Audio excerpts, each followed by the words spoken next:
Boo. Blah. Blah. Blah.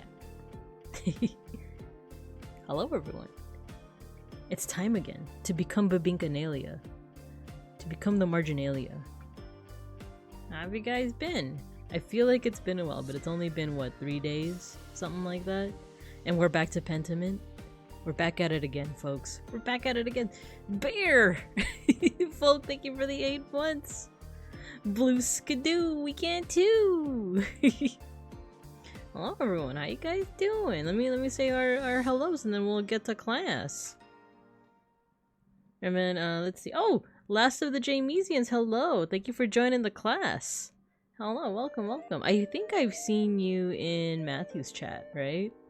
I saw earlier that, Matthew, you gave me a shout out. Thank you. Okay, let's scroll up. Let's say our hellos. I forgot to change the stream title in time again. So everyone thinks it's art appreciation, but it's not. It's Pentiment. I swear. I swear. But hello, Matthew. Turn it off and back on again. I was thinking about that, but I was like, no. I gotta commit. I gotta commit. Hello, Julian. Teaches live. Yippee! Yippee! Hello, Seishun. Oh, yeah, get your stickers, everyone. Folk, hello. Make sure you get your stickers while they're fresh and hot. While they're nice and stickery. I stalked him here, actually. Ah, nice. Matthew, you have a stalker. Nice. Oh, and you guys are getting your stickers. There's so many sounds. Oh, it's the hype train. There's already a hype train? We just started. Thank you, everyone. Thank you. Tetradoxic, hello, you got your sticker. Just noticed that I said Pathy, not Matthew. I'm so exhausted. No worries. No worries at all, Julian. Alright, with that, let's get to class. We're back. We're back at it again. We're playing Pentiment. I needed a little bit of review of, like, where we were. And that's right, we're making a mural. We're making a mural. We're doing so many things. Oh my god, so many pets on the screen. Hello. Hello, hello. Oh my god, I love the emotes. I'm so excited to catch stream early. Yeah! I'm glad. Yeah, we're gonna be going for a while. Hold on, let me pick up a cup on the floor. It's from my coffee, like, this morning. Or not coffee, it was like a tea. It was like an ice milky tea. Oh wait, is that why we got a what's it called? A hype train? Because let's see. Oh, Matthew, thank you for gifting the sub to Last of the Jamesians. Hello, welcome. I miss so much. It's okay, it's okay. I'll try to catch you up however much you guys want to be caught up to, you know? But yeah, I'm gonna be going for a while. I actually don't know if we're gonna finish the game today, because it feels like we are late game, right? It feels like we're at the tail end of things, but I don't know if, like, if it's either gonna be this stream or next Monday, you know? So to give a little bit of context for those who have been kind of in and out. In and out. So this game has been in 3 parts so far. The first 2 parts star a fellow named Andreas Mahler, right? He's an artist. He works at the or he works rather with the abbey, the church in this town called Tassing. And then did you catch the killer where the one? Okay, I'll get into that. So yeah, there's this artist. He's in this, like, Bavarian town called Tassing. He works as, like, basically someone who makes illuminated manuscripts. He does illustrations for things like books of prayer and stuff like that. So really fancy work, right? The first 2 parts, basically there are murders. Or just like one murder per part, but, like, Andreas tasks himself with, like, trying to solve it. And it feels like there is, like, an overarching villain, because we do accuse 2 people per part, or 1 person per part. We do accuse people, but it never seems like they're the actual culprit. It seems like they're just kind of like a symptom rather than the cause, right? So now we have, like, this big old time skip where now we're starring another person. We're centering on another person named Magdalene. and she is being tasked with making a mural of the history of this town of Tassing, but it is going to feature some of the stuff that we did in parts 1 and 2.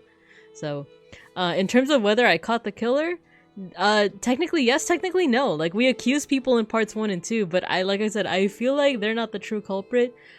My theory as to who the true culprit is, and I'm gonna tell you guys now so that if it does happen, I could be like, see, I called it. My theory is that it's Thomas, the priest, because he listens to everyone's confessions. And he's just so aware of, like, the happenings and the goings on, but also, like, the quote-unquote sins, you know? And then he also did drop, like, a very mysterious line where, in the second part, a guy named Otto was killed, and then, like, you know, people were doing stuff, and he said Thomas, the priest, the guy who listens to all the confessions, he said something very interesting. He said something like, I thought Otto's death would cause people to calm down instead of, you know, freaking out. Or, you know, I'm paraphrasing, obviously. But it's like, that's kind of suspicious to say. It's almost like you were hoping that Otto's death would calm things down, and it didn't, you know? Not to mention, what else do we know about this guy? He has cool handwriting. He has access to certain pigments and inks, right? An immoral priest, big if true, yeah, right? Like, who'da thunk it? But yeah, that's kind of the story so far. Before we get into the swing of things, though, we can yap for a little bit. But how you guys been? I've been on a bit of, like, a music kick lately. I've been listening to, usually, I'm a creature of habit, you know? I just listen to the same anime openings over and over and over and over and over again. Like, I was listening to this playlist of Naruto openings for the past couple months, you know? But recently, I don't know, I've been watching a couple of, like, video essays during work, like, to get to, you know, make the hours don't seem so long. I've been watching a lot of, like, video essays on, like, Kendrick Lamar, right? Because of, like, Not Like Us, and because of his Super Bowl performance. And then because of that, my algorithm started recommending other artists, right? Hello, Shiopi. Hello, you got your sticker. So it recommended, like, folks like Tyler, the Creator, and Doichi. And then I finally, like, not necessarily related to the rap genre, but I also started listening to Chapel Rowan, finally. Oh, you know why it is? I remember exactly why. There was this short, pretty brief, like, video essay, I think it's only like 20-something minutes long, about how it's called, like, Trying is Cool Again. I think that's the title of the video essay. Trying is cool again.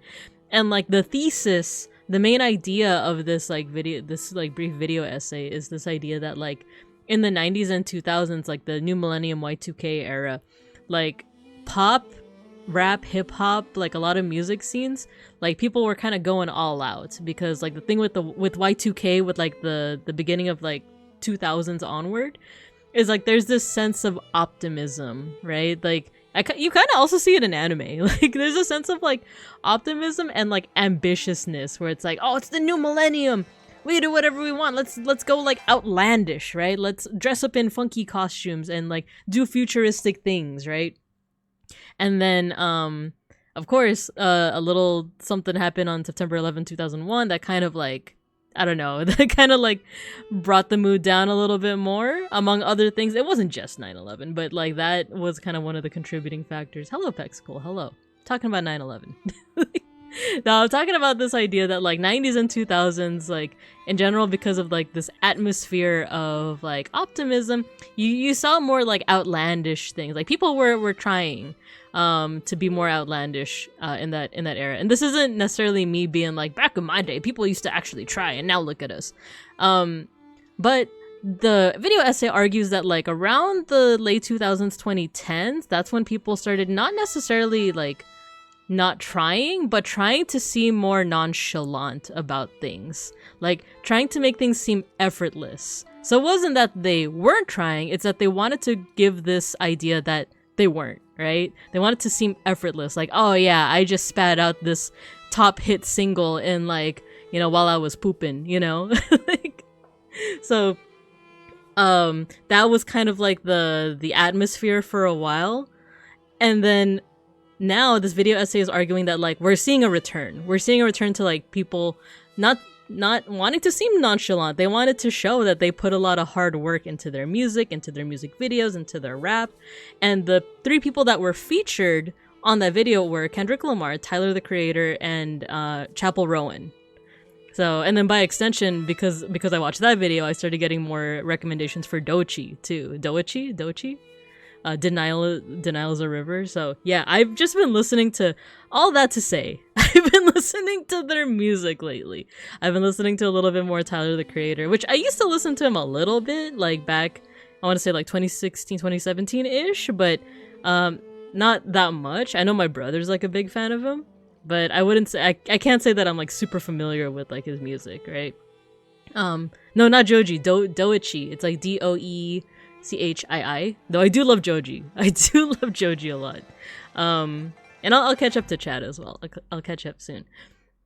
But what was I talking about? Oh yeah, so now I've been listening to a little bit more of Tyler, especially with his like new album. Same with like Doechii and Chapel Rowan with their like kind of premiere albums too. So it's been pretty banging. I've been enjoying it a lot. The big thing with Chapel Rowan is that her music reminds me of another artist I used to listen to a lot, especially during college. I like vividly remember listening to this artist on the bus. Her name is, back then she used to go by Marina and the Diamonds, but then I think she changed to Marina Diamondis, and now I think she just goes by Marina. But I love her music, dude. It's like it's kind of like the same vibe as Lana Del Rey, but there's like a little bit more whimsy and joy, whereas like Lana Del Rey was a little bit more like depressing in a way. So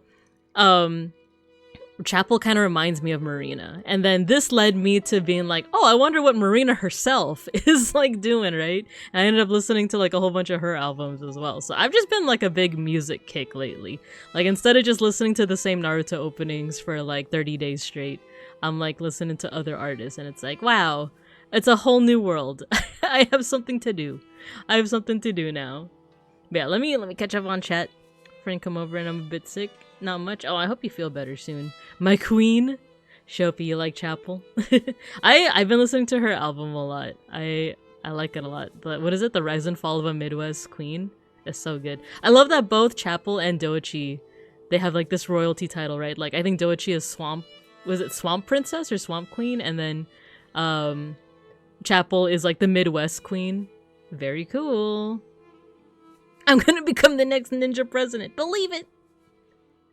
I remember so many people absolutely convinced that Y2K was the end of the world, and I wasn't surprised everyone thought 2012 was the end of the world. So the thing with Y2K is that low-key it kind of was, and it's only due to like the efforts of a lot of programmers, tech folks, coders, that it didn't become like the end of the world. Because like the whole thing with Y2K, especially for those that might have been too young to remember it, is that there's this whole thing that like computers might have not known what to do once that rollover from 1999 to 2000 happened. Like it was something having to do with the code, right? It was something having to do with like once that rollover happened, the computers would mistake it for the year 1900 rather than 2000.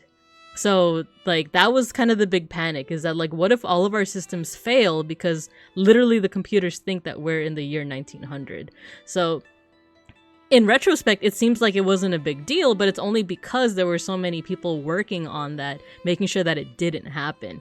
In like another world, in an alternate universe, if they hadn't worked as hard, then yeah, like, you know, who knows if society would have collapsed, or like maybe we would have just had like a week of like, I don't know, a lot of, you know, it would have just been like inconvenient. Like worst case scenario, the entirety of society just collapses, but like, you know, mid-case scenario, I guess, it would have just been like a week of like, I guess we can't go travel. We gotta wait like a week until the coders can get their stuff together, you know? The Simpsons episode AU where Y2K happened? Was it there was also like a Family Guy one too, right? I think there was both a Simpsons and a Family Guy episode where it's like, oh, what if Y2K did happen? And it was like this big apocalypse. I forget which series did which homages, right? But I feel like it like did a lot of homages to all those apocalypse movies, like Mad Max and the like. And then as to what Last of the J Museums was saying about 2012 being the end of the world, that I also have a little bit of a rant too, because that is based off of what people thought about the Maya calendar. So the thing with like the Maya calendar is that it is like kind of like a series of like different cycles. It's kind of like how like the Gregorian calendar, right? Like take the calendar that like a lot of us might be familiar with. Like you have a cycle of like 7 days, and like that's a week, and then 4 weeks creates a month, and then 12 months creates a year. So like a certain number of years in the Aztec and Maya calendars would be another cycle, which I believe for the Maya one it's called a Baktun.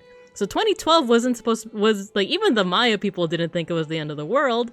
It was just the end of a cycle. It was just another end of a cycle, but it was like a really long cycle. So that somehow became misinterpreted as like, oh my god, like it's the Maya apocalypse, it's the Maya end of the world.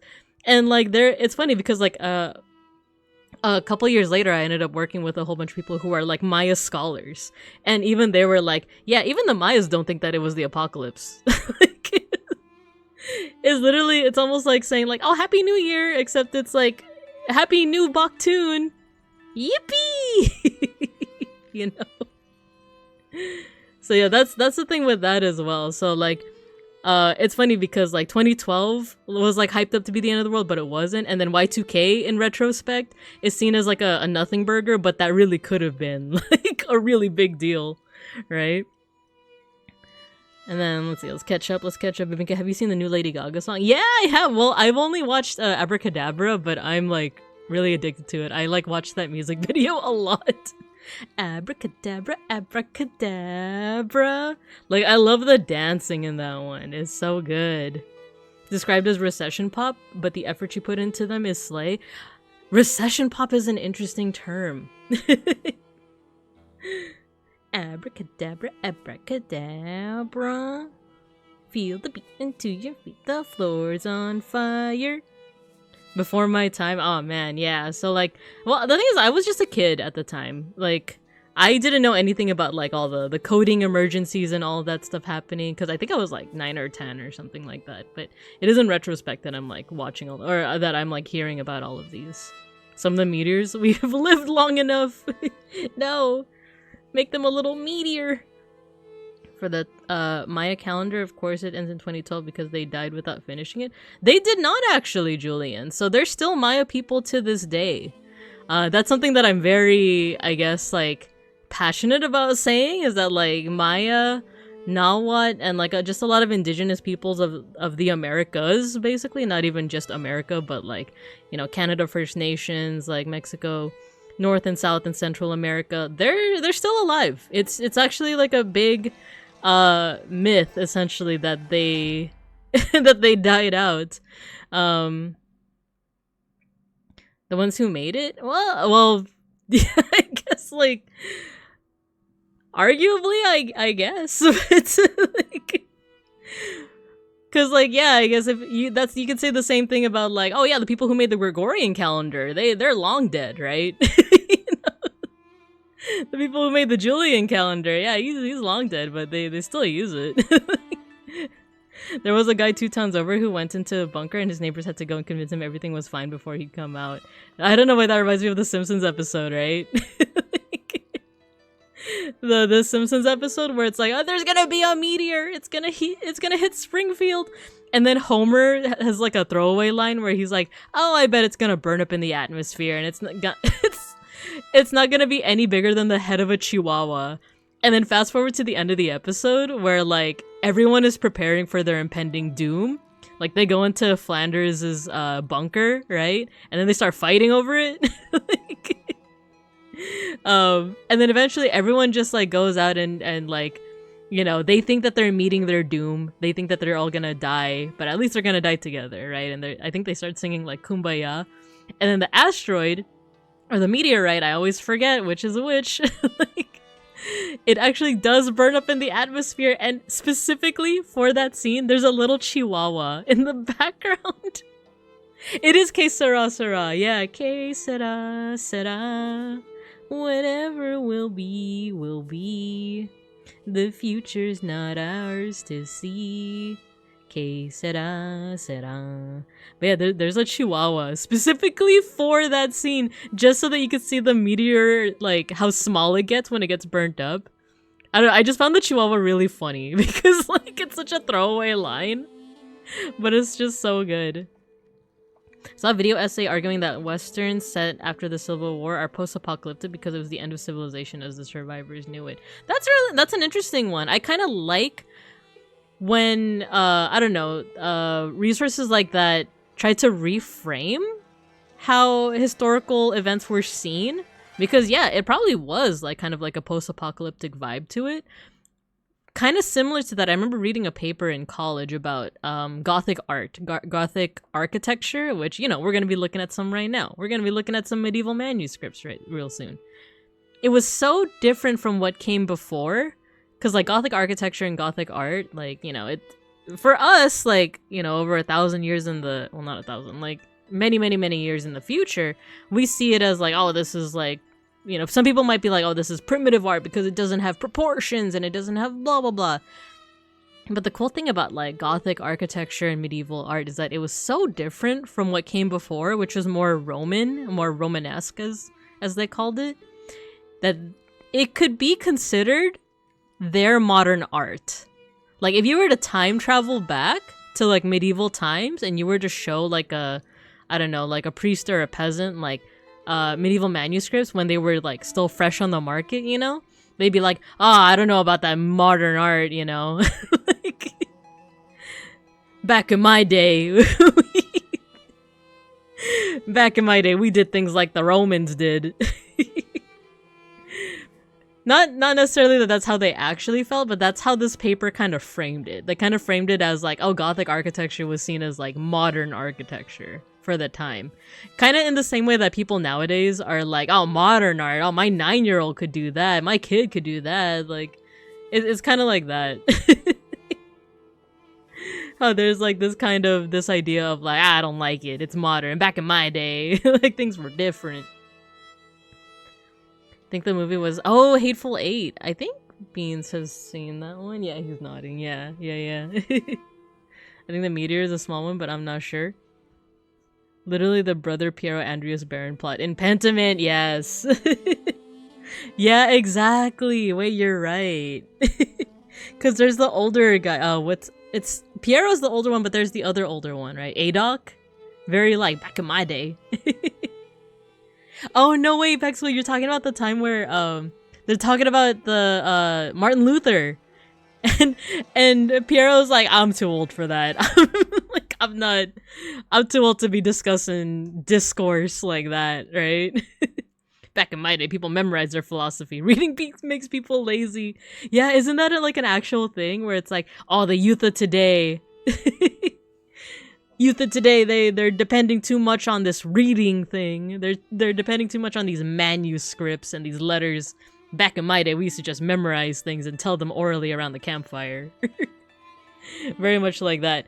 If anything is like as old can be, you know what, that quote from Mark Twain, like the only thing that's like consistent or whatever is like death and taxes. I feel like the third thing, the secret third thing, is talking smack about the younger generation. That's always gonna be a thing. When you guys, it's like the Grandpa Simpson quote. Like, I used to be with it, but then they changed what it was, and now what's it is weird and strange to me, and what I thought was it is like, you know, old fashioned, and it'll happen to you. So to any Zoomers and Gen Alphas in the chat, yeah, old man yells at cloud moment. To any Gen Alphas or Gen Zs in the chat, it's gonna happen to you. I'm sorry, but that is just a thing that is going to happen. You're gonna be like in your late 20s, early 30s, and you're gonna be like, back in my day, like music was better and culture was better, and the youths of today, they don't know nothing about respect and blah blah blah. I'm sorry, but this is just gonna happen. Like, you're just gonna have to accept it. Alright, let's see. It reminds me of a French series. Go crazy how the character made music and tried to teach them the old ways. Yeah. Yeah, and it's funny what's gonna become the old ways, or what's considered the old ways. When the Baron checks his comment, he's like, "This is too old-fashioned, and Andrea should paint it." Oh, that too! I forgot about that. We're gonna rock forever, forever, forever, forever, forever. I learned the new lingo to use it wrong on purpose in front of my kid friends, just like my father before me. There you go. I love embracing the dad jokes and the hello fellow kids. Like that's been my thing lately. Especially since I work with middle schoolers. It's fun to see them cringe. At least this time we have Urban Dictionary so that we can at least try to understand what the heck kids are on about. I know, because even if you go up to a kid and say like you know, skibbity toilet, it's cringe because that's already like the meme life cycle has already completed, and the speed at which these memes are going, it's already pretty fast. You know, it's pretty fast. The moment if you're older than like 25, the moment you find out about a meme of like the Gen Alphas, it's already old-fashioned. It's already cringe to say. Sorry to say. This is just what I learned as someone that teaches middle school. As someone with offspring, you continue the tradition. Do you guys have the show Camelot? No, I don't think we do. Well, if we do, then I'm not super familiar with it. I'm familiar with the concept of Camelot. You know, like Arthurian legend, but nah. Isn't generational shift accelerating? I've heard that too. Yeah, I've heard that too, because tech and culture changes faster. Yeah, I think it's like very intertwined with tech and how like a lot of things are being like shared and dispersed through the internet. Before, like you know, things like memes would have more staying power. They would stay for longer because they would be passed on through word of mouth, right? Like the epic S, right? That S shape that you make with 6 lines. Like that would remain a little bit more because like it would be passed on through word of mouth. But now it's being passed on through the internet. So yeah, I think that is leading to like a lot of memes having like a shorter lifespan. Anyway, we're 30 minutes in and I haven't started the game yet. But this was a fun yap session. So with that, let's see what the youngins are doing here in this next time skip with Pentiment. Great show. I don't know if it got translated into English, but I hope it does because it's really great. Maybe one day. Alright, let's get into the swing of things. We're playing as Magdalene. I made her head big. Her name's also Mags. Let's see. Oh yeah, let's take a look at our journal. Try to catch up on things. Okay. So, oh yeah, so we have been tasked with painting a mural. We're gonna be portraying different parts of this town's history, of Tassing's history. And so far we've talked to like older folks, we've talked to people that are interested in like early history. So let's see, let's catch up. So Mother Illuminata's letter suggested that Martin Bauer or his family might have a book on Tassing's history. That's right, we got the book from what's her face? Brigitte. Doing post-stream care. Yeah, I forgot to mention, Matthew. I know that you were streaming recently, so feel free to do that post-stream care. Get some snacks, get some naps. Might have a book on Tassing's history. She also thought I should write to Matthew, Kirsa's old sacristan. I don't know if I did that yet. I don't think I did. Il Peter has been around forever. Oh yeah, we talked to Il Peter. Oh, sorry, I knocked the mic. Blacktail's grandfather. We talked to Blacktail as well. Sotenbori, thank you for subscribing. Oh, thank you for the 1 month. Hello. Feel free to sit back and relax. We're playing Pentiment, where we've solved some murder mysteries, and now we're deciding what to paint. Right to Matthew. Yeah, exactly. It's Glasses Matthew. It's my favorite bear. Why, thank you, Sotenbori. Out of all the bears in the VTuber sphere, I'm glad you say that. Hello, welcome. Alright, I'm just catching up. I'm catching up now on what we did last time. So we talked to Blacktail. Did we talk to Smokey? Yeah, we talked to Smokey, because I remember we talked about like Gnosticism with what's his face? Vyacheslav? Blacktail told me that farmers in Tassing have found all sorts of tools and fragments from pagan ancestors. He said he can bring them by the rat house if I want to illustrate them. wouldn't make for a spectacular scene, but just showing how our ancestors once lived is a good thing. Il Peter told me a story about our ancestors and how they found Tassing. Ratus was a lord. Oh, Il Peter was talking about pagan stuff. That was really interesting. Cause I think someone talks about Romans and then someone talks about the pagan stuff. And I think I was saying earlier that I'm really into the pagan stuff. I think that stuff's really cool. We love teach. Thank you. Thank you. During the hunt, he found a wolf, but noticed that the wolf's paw was injured. He spared the wolf's life, and the goddess Pershta used the wolf to guide Ratus and his people to Tassing Spring. The tribe settled in this valley and lived here until the Romans came. And then there's a Roman story that's a little bit different. Like, similar but different. Oh, here's Smokey. Smokey told me the story about the Romans. He said that the god Mars was hunting in the woods near Tassing when he heard a woman cry out. When he investigated, he found a satyr trying to have his way with a nymph. Mars took the form of a wolf and killed the satyr. The nymph rewarded him with her favors, and supposedly it blessed the spring, which blessed the lands of Tassing. Might be too carnal for a mural. Maybe I could use it. So yeah, it's funny how like both stories mention a wolf, right? Need some tools to help me down the mine shaft. I bet Baltus has something. Ah, that's why we're at Baltus's house. We're getting some tools, and then we're gonna go down the mine shaft with Apollo and Artemis. So, okay, we have that much. Mother Illuminata mentioned the 2 copies of history. Oh yeah, we talked to Brigitte, gave me the copy of Historia Tassiae. She was nervous, but eventually let me keep the book. I should sit down and read it thoroughly. Ah, okie dokie. R18 mural. We totally can. We totally can. Beeplebees, hello. I love that emote. It's from Moo, isn't it? It's been a minute since I last spoke to Moo or raided into them, so maybe if they're live soon, I might do that. Okie dokie, so let's talk to Baltazar, see if he has any tools to help us go down the shaft. Get your stickers.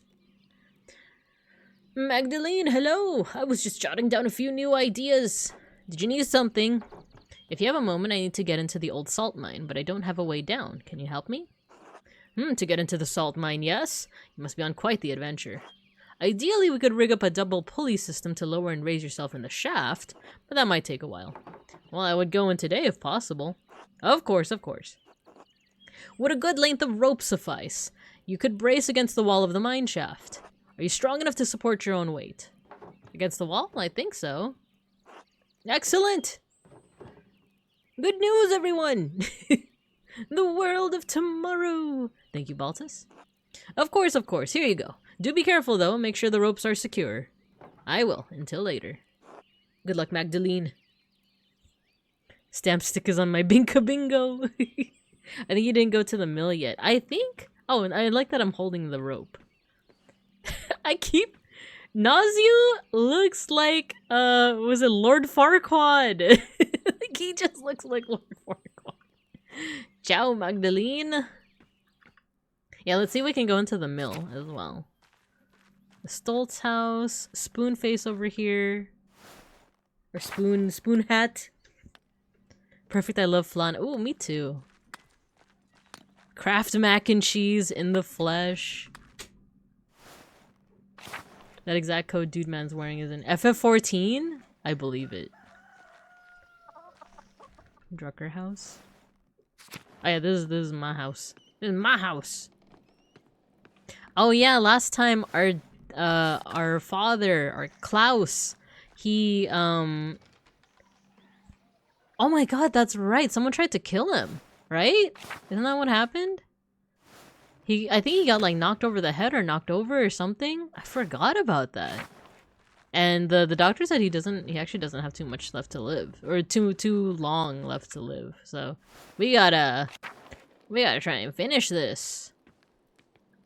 Finish that mural. Hello, Anna. Hello, Ulrich. With our hat. Yeah, go in the mill. Can we go in the mill? It seems like... Oh! Pet the dog. Is it Zeus? Zeus? More murder. Attempted murder. He did get jumped, actually. Magdalene. Little Andreas. Little Paul. I guess. Can we not go in the mill? Outer Farms. Outer heaven? Oh yeah, and also there's a Ursula who knows a little bit about the old ways, but she isn't telling them us. So maybe we need to progress the story before she like tells us more about the old ways. But now we do have a rope, so we can. Gotta head to bed to for work. Good night, all. Yeah, good night. Thanks for stopping by as always. I appreciate you. Let's just go to the. Oh, hello, Apollo. I have a rope. I can't believe you would ruin our plan and tell Father Thomas, Magdalene. It was gonna be hilarious, but you ruined it. Putting frogs in the Eucharist isn't funny. It risks the town's salvation. I'm sick of your pranks. It's about time you dealt with the consequences. You're such a child. Why can't you grow up and do something useful? Yeah, consequences. Well, I hope you're pleased with yourself, bitch. Ugh, whatever. That's the last time we help you. Oh no! Did I lock myself out of exploring the mines? Because I'm a tattletale? Go away, Magdalene! Oh, jeez. No. Can I go by myself, you think? I forgot that I snitched. Why would I do such a thing? I can't believe I've done this. If I go by myself, am I gonna get, like, stuck down there, you think? Yeah, you know what? I'm just gonna go by myself. Malta's gave me this rope, but it might take a while. Should I go now? Oh. Let's remain up top. Let's see if there's anything else I need to do. And then this would be the last thing I do for the... I guess the 24-hour day.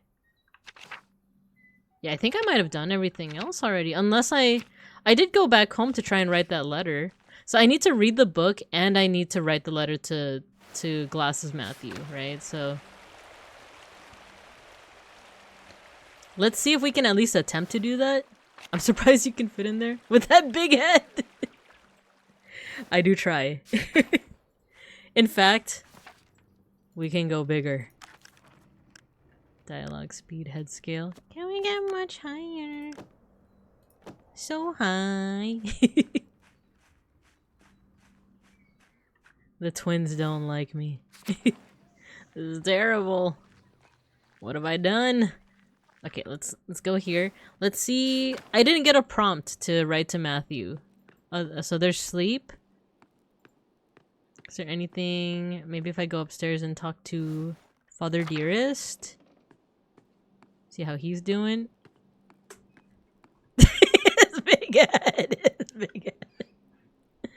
Good news, gang. We're gonna deliver tons of head pats to Babinka Bear. Magdalene. Hey, Dad. How are you feeling? Can I get you anything? Can we increase Babinka head size? Not yet. At least not yet. No, I'm fine. You go on. Alright, I'll come back and check on you later.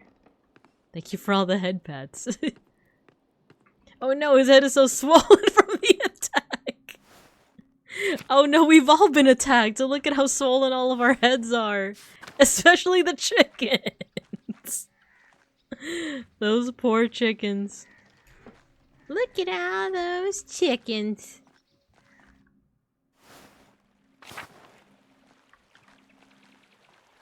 Okay, I guess the twins aren't gonna help us. Hopefully that doesn't mean we're gonna, like, die, you know? The pig! It's, like, clipping out of his body.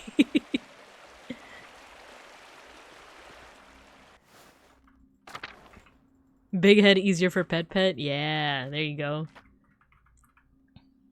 Alright, so I guess this is, the last thing we should do. Let's climb down.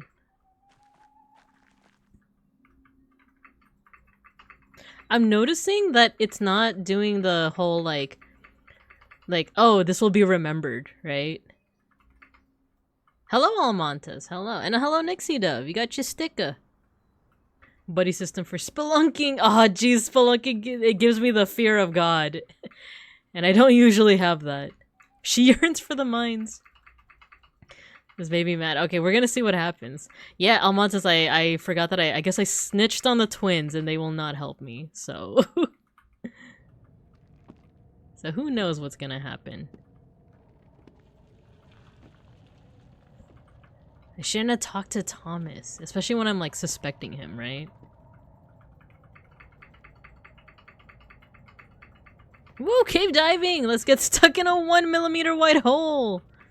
They got big schnozzes. You know, they're big old heads. Oh no.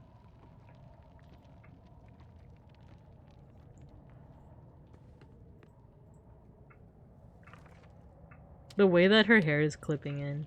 Like, I was saying that, like, I'm noticing there's not a lot of, in the first two parts, there's a lot of, like, oh, this will be remembered. And it, like, it's very obvious that it counts towards something, right? Here, like, it's not telling you that there's gonna be consequences, so who knows? Exclamation cats? Are you trying to summon my two kitty cats? It's a redeem now. It's a redeem. It's the The twins are so funny. They got such a oh, the twins. Especially with their cool names, right? You know what? I didn't read what that just said. Oopsie.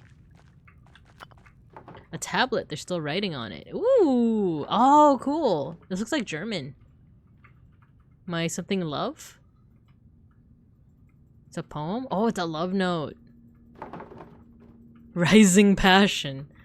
Poor Jay. I hope her lover was better at things other than poetry. I would have chucked this down a mine shaft too. I would say that it's cute. Turn the wheel. Looks like a larger version of some of Baltus's contraptions. This winch must have been attached to some sort of hauling and pulley system. Fascinating. Ah, so people could like get in and out, right? In and out. Now that I'm here, I should see what I can find from the Roman era and before.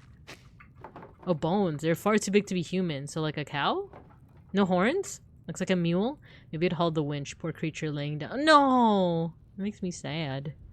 I forgot my emotes. Poor guy. Never had a chance. Ooh, so there's it splits off. A piece of pottery? Let's go. I have a friend who, she studied archaeology. I think she's actually been in some archaeology, like, digs. She's telling me in great detail about the difference between a shard and a sherd. Which I don't remember, but I do remember it being fascinating. This piece looks like the matches the other. Oh, are we gonna get to put them together? Is it puzzle time? More. I want to put the puzzle. Archaeology be like that. Another shard? Or is it a sherd? A cave-in. The wood here looks newer than the first part of the mine. Was this collapse recent? Uh-oh. Archaeology is really fascinating. I feel like if I didn't major in art history and religious studies, I would have gone into archaeology. A shard or a sherd? I forgot what the difference was. I've been assured that there is a difference. I love that. Archaeology is an insane career because it involves a lot more being filthy and sweating in the desert than Indiana Jones, but also somehow more alcohol and sex. Yeah, I do. It's very, you know, when I was in band camp, blah, blah, blah. Like, that's the vibe I get from archaeology majors, too.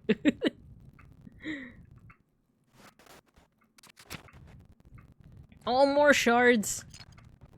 Oh, look at the little things. Oh my god, little guys. There's little pottery figures. Wait. They're just little guys. We're just normal men. These must be the same kind of figurines Till and the other farmers find in the fields. To think that there are so many remnants of our ancestors scattered in the fields and caves like this. I love that. Oh my god, if you guys have ever been to the Met Museum in New York City, one of my favorite little guys is this, it's this faience. It's a bright blue Egyptian faience hippo. And I think they named it William. I call it Billy. It's so cute. And then there's also a bunch of other, like, archaeological little guys. My favorite, I think I mentioned this before, the little doggies of Colima. If you look up the dancing Colima dogs, it's so cute. It's literally like dancing dogs. And then there's others too. I think last time we were talking about like the whole like archaeology of like toys and stuff and how important they are. Because it's like, oh, there's no wheels in the Andes Mountains, but there's wheels on the toys of Inca people, you know? What's that all about, you know? Little hooks. I guess nothing is sexier than dead dead molds and old stuff. I mean, it is interesting. It is interesting because that's literally something that someone at one point held, even if they didn't use it. Because there are things that you might find in archaeology that that weren't necessarily used, but they were made specifically to be ceremonial, right? Because I've seen a couple of those kinds of things before in my line of work, and it's interesting because it's like, oh, this was meant to. It was never used in the physical realm in the physical sense, but it was meant to be used in like the spiritual sense. So I think that's pretty interesting. And I don't know, just something about the stuff that people use, knowing that someone at one point like touched this and held this and used this, it's interesting, you know. It's like where I think I heard this from my history teacher. He said that one time he visited the White House and his did I hear this from my history teacher or did I hear it from a video? I can't remember. Maybe you guys can tell me. But this history teacher, he said something like his wife, when they visited the White House, when they went on a trip to Washington, D.C., the first thing that the wife did is she touched all the doorknobs. And the teacher was asking, like, why are you doing that? She's like, well, it's because theoretically, technically, every single president has touched this doorknob. So it's like, oh, wow. I didn't even think about that. Man, all those war crimes. Anyway, I think all archaeologists I've known go to those sleepover LARP events. Yeah, I can imagine that. More like if you're in a sweatbox with your peers for months on end, nothing to do and work out and drink, then well, yeah, exactly. It's a little bit of like, it's a step right underneath trauma bonding, right? And who knows, maybe it is trauma bonding. But trauma bonding does make for like, you know, being in a community and going through like a certain hardship together. It does get people, you know, very intimate with one another, whether romantic or not. I mean, it's a place to find nerds that would find their bones sexy. Remember, it's only a war crime if you lose. Oh, jeez. Hello, May Shark. Hello. We're collecting shards. Maybe even shards. And you got your sticker. Nothing says trauma bondo. Another pottery piece. Cool, cool. Man, there was like a whole Twitter thread of like little archaeological guys like this. I think I also saw something on Tumblr of like, can you imagine like a night of the museum type thing, but with like just a bunch of little guys like that bonding, like no hot showers. Yeah. To be honest, yeah. You know what, let me see if I can find that one. I would have to go into my personal account, tumblr.com. If I can find this again, I just want to show it to you guys. Give me a second. It was like an illustration of like Night at the Museum, but with a whole bunch of little guys. Little archaeological guys. Like the Colima dogs. Like William. William the hippo. I always forget how to navigate freaking Tumblr. Like, how do I find my likes again? How do I do this? Likes. God, my likes page is just a bunch of like bear pictures. I found it. I found it.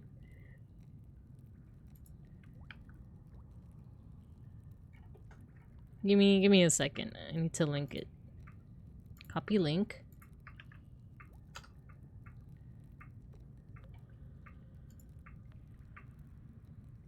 And then just in case, I'm gonna go incognito window.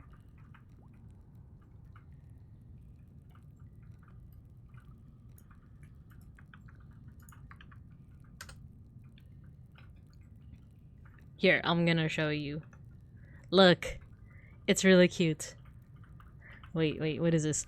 Elevator pitch. This is Toy Story Night at the Museum style educational series that teaches kids about art history. And then look, we have here the Lamasus from Mesopotamia, right? We talked about them a couple of times, right? We have the snake woman. We have the Colima doggy, right? We have the oh my god, what was this called? The Digimon. It's from the most ancient like Japanese society. Oh, and there's Bastet, the snake woman, little Buddhist little dude. Don't know how to use Tumblr. Revokes your millennial cringe. It's been a minute. It's been a minute. He doing the gritty. He's doing the swiggity swoogity. God, I love the Kolima dog so much. Anyway, let's get back into it. Let's get back into it. You guys got me yapping again. Okay, so we got into that cave. Let's see if we can get into this one. Oh, I see some writing. I see some graffiti. Another pottery, piece of pottery. There's Latin inscription here. Let's see if we can read it. Tasia aquam mihi det aut Pluto. Oh, Pluto? Like the dog? No, I'm just kidding. Like Hades. Me servet hic sal est me morti sicat.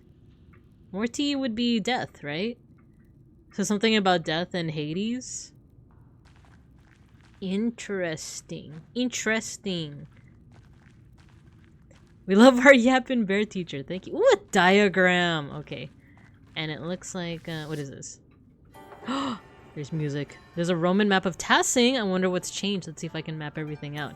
Aqueductus, Mithraeum, Balneum, Castrum, Salina. Oh, salt. I think they mentioned that Tassing in like Roman times was valued because of the salt mines. There's an aqueduct in the spring, and the abbey is the old fort on the hill, and then there's the rest of the town. What's this building? I don't recognize it. Mithraeum. I don't know that. I also don't know that word. It sounds like, you know, Mithras. There's a god, or is it a hero? There's a deity named Mithras. And I think he started out as a deity of like either Mycenaean or like, it's like not exactly Greece, but like an island that would be like nearby. You know what? It's research time. Mithras. Oh, it was a Persian god. It was a Persian god, but then it like somehow traveled via trade to like Greece and Rome. And then he started to become more associated with like esoteric stuff, with like what's it called?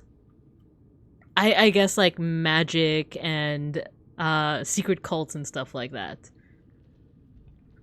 So maybe Mithraeum is related to that. Mithridates was a cool dude who made himself immune to poison by microdosing. So maybe he's related to that. I do know that he's like kind of related to like Persian and like Zoroastrian religions too, because like when you see him in art, he has like the funky hat. And the Mithridatic Wars were named after him. Oh, interesting, interesting. Look underneath the speech bubble, it also says opium. So interesting. I can't quite tell what's meant to label on the map. Maybe some kind of temple? Or whatever it is, it's not in Tassing now. That's so odd. Ooh. I see another shard. I wonder if they are all from the same pot. We got more graffiti here. Worker must have carved it. There's that word again, Mithraeum. It must have been important to Romans. Kingdom of Pontus. Oh. This says anima, which I think means life, right? Latium Mithraeo ascendit aut anima mea in hac damnata salaria aula descendet. I don't know how to read what's it called? Like the proper pronunciation. There's like a YouTuber that goes into stuff like that. It's the bald guy. Polymathy? And we have a dude. This looks like an altar, but what is an altar doing in a salt mine? It's even carved out of salt. Hello, Hanel. Bald? Yes, he's bald. If you look up a channel called Polymathy, I think he also goes as like his name is something like Scorpius as well. Another shard. I have a lot of these pottery pieces. I should find out if they're all from the same pot. Yes, let's go. We have a puzzle. And it looks like a plate. Oh, we could rotate it. Get rotated. That means this puzzle is going to be a little bit more complex then.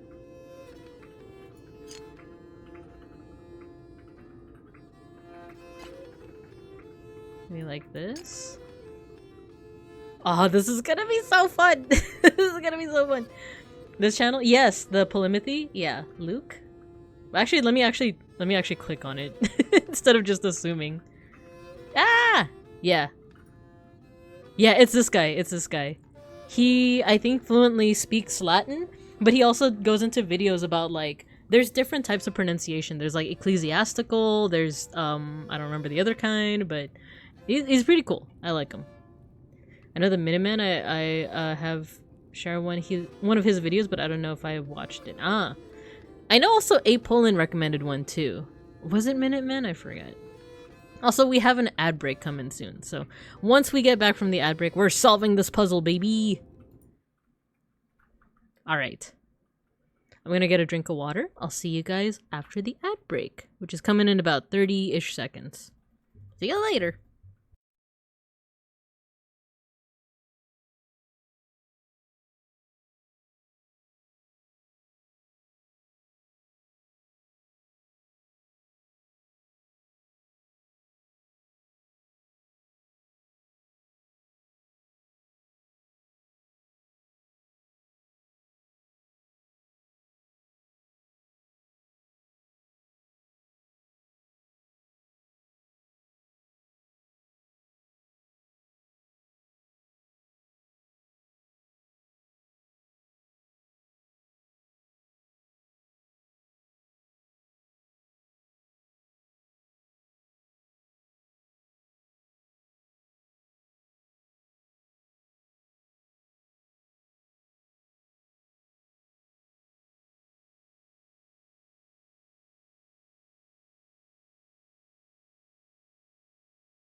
I forgot to give you guys some music.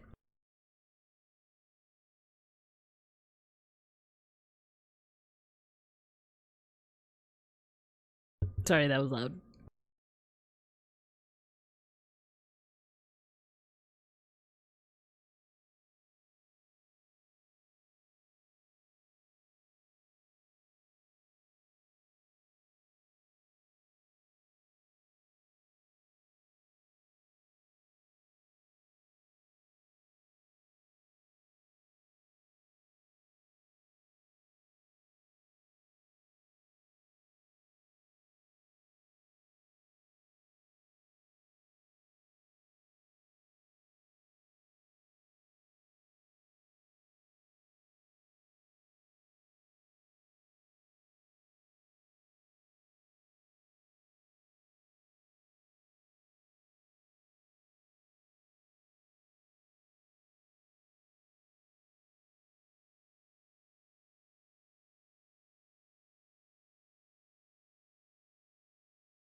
Okay, we're back. And I want to wait until the song's over.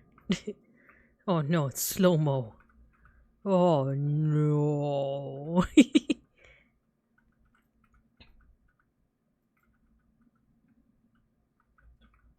Hey, you missed me. I forgot. Okay, let's put me back in the classroom and then there you go. Yeah, it's because I keep forgetting to like there's different locations where you could throw at depending on the scene. Keep forgetting to reset that. It's okay, look. There you go. Another bear. How about 5 more? 1, 2, 3, 4, 5. Ow! Okay, let's do this puzzle, shall we? Let's get back to it. And let's exit out of spoofity. We find if there are multiple throw location redeems. like you would throw at like the actually the Christmas tree isn't there anymore in the cub corner. That would be funny. Squeaky bear. Okay, let's do this puzzle. I was doing some research on Mithras during the break. So yeah, he started out as like a Zoroastrian figure, or pre-Zoroastrian and then Zoroastrian figure from like Persia. And then like kind of like adopted into like Roman secret religions, which is pretty interesting. Throw at your collab partners. No! Don't harm my collab partners. They're just little guys. They don't know any better. So I see a body part here. I see a leg.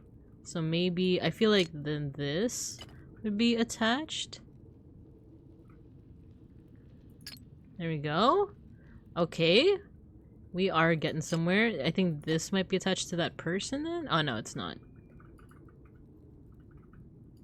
Oh, don't tell me I only get one chance at this. Oh no, okay. No, that's not where I meant to put it. Oh well. Unless maybe that is where it's supposed to go. Anyway, we'll see, we'll see. Maybe somewhere here. Let's put that there for now. Let's see. I see this like what is this? Like a floor or something? Okay, maybe not. Oh, we have to like attach this somewhere. The hands on like the little white part, it reminds me of that meme with the cat. The one where it's like very like photoshopped. Where it's like it looks like the hands are like up and it's like, I'll fight you. No, let me I don't want to hold this piece anymore. Uh-oh.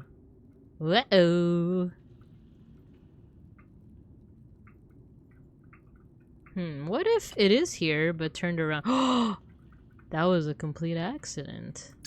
It actually worked out. So someone's getting stabbed here. That's what I'm noticing. Eat the collab partners. No, you guys are eating everything. Right angle circle on your left is one of the missing parts. Well, we're gonna, yeah. Obviously, like, we have the, these corner pieces, like the borders, but we gotta keep in mind that they have to be rotated. So, what could, I think this one, right? Yeah, there we go. Get rotated.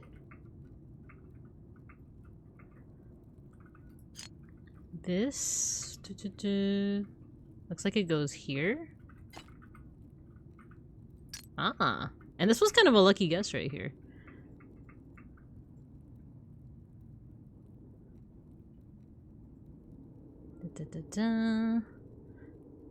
These like non-border pieces are kind of interesting. Maybe this does belong down there, but there's another figure here. Because there's two heads that could both be getting stabbed right now. Let's try this one again. Oh, yeah, that one works. So there is like a missing piece here then. Interesting. There we go. This one looks like it goes here. This one is the head of this one, methinks. He has a knife. Doggy. This is gonna be interesting to interpret too.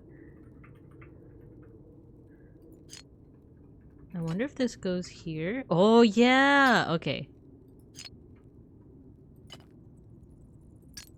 Oh, this is so cool. Okay, before we put it all together, let's interpret what we see. So we have here this plate, or I'm assuming is a plate or dish, is divided into two parts, two registers. So the bottom one that we assembled first, it looks like there's a person that is sad and they are dying. They have been stabbed through the chest. And there's all these kind of like organic looking like figures around them. Like their body shape is almost like kind of ghostly or spiritual. And they don't have outlines either. So I'm wondering if this is supposed to be some kind of like spirit.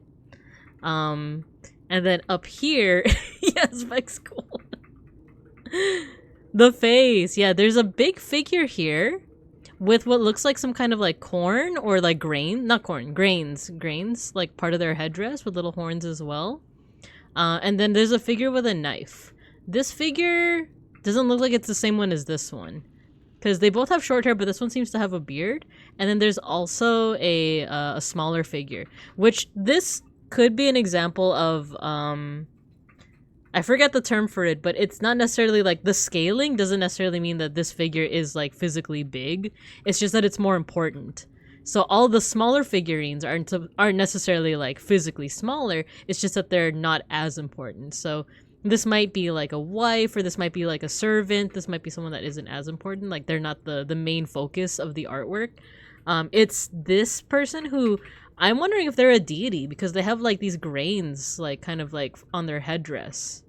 So maybe like a grain or like corn. I keep saying corn, but like a grain like deity. And then maybe a warrior, because this one has a knife, right? A knife. And it looks like they are interesting. There's like different animals around them too, because there's like this what looks like a deer. These look like kind of canines, and a bull. But it looks like they might even be confronting this warrior figure.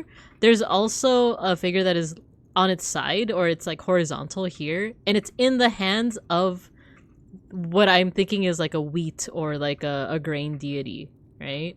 So maybe this is like a deceased or sick figure being taken care of by the deity, or maybe even taken. Maybe this is a child, and maybe this is the wife, and this is the father trying to get the child back from this like deity, right?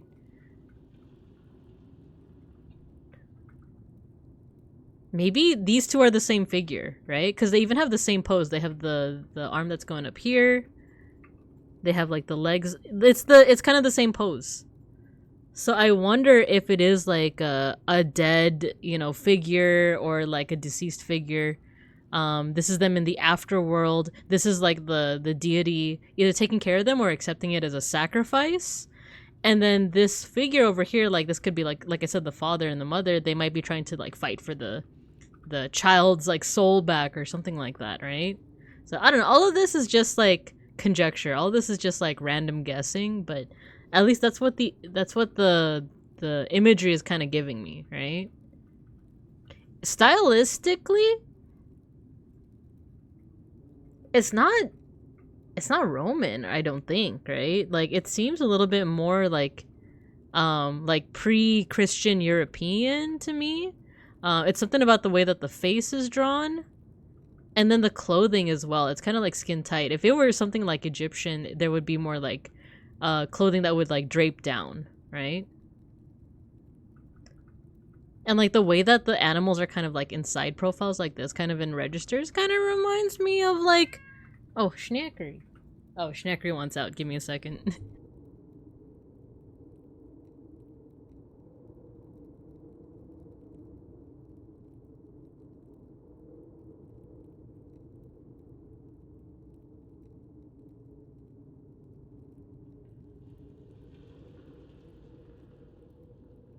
Yeah, Schnackery wants out. He's like, let me out! Let me out! But yeah, so the fact that the animals are kind of like in registers like this kind of reminds me of like Neolithic, reminds me of meow. Neolithic, aka like basically like cave paintings, right? If you look at like European cave paintings from like Germany, France, it kind of reminds me of that. Schneck attack. Thank you for the big emote. Oh, Julian, you can't pet the cats if the cats aren't out. You have to do the redeem where you summon them. It's the one that's unless you guys did already, in which case let me know. But otherwise, let's go ahead and complete this puzzle. There you go, got it! The figures on this pot lid. Oh, it's a pot lid! Looks like they're telling a story. These paintings must depict an early myth even before the Romans. Oh, maybe this is Perchta, right? The goddess? Let's see, this must be- yeah, there we go! This must be Perchta, and then those must be forest spirits, part of the wild hunt! Let's go! Oh, you guys did redeem. There you go. Here's the kitty cats. I miss petting the bear. Oh, I keep forgetting to like make that into a redeem again. Eventually you can pet me. I know you said you were interested in playing the Big Escape games, but they're all pretty short. However, there's a short video that ties into the games. Oh no, why isn't the pet working? I'm sorry. Give me a second. There you go. A bunch of other short videos that aired on TV and the song I could share. Yeah, feel free to share. Feel free to share. That seems pretty interesting.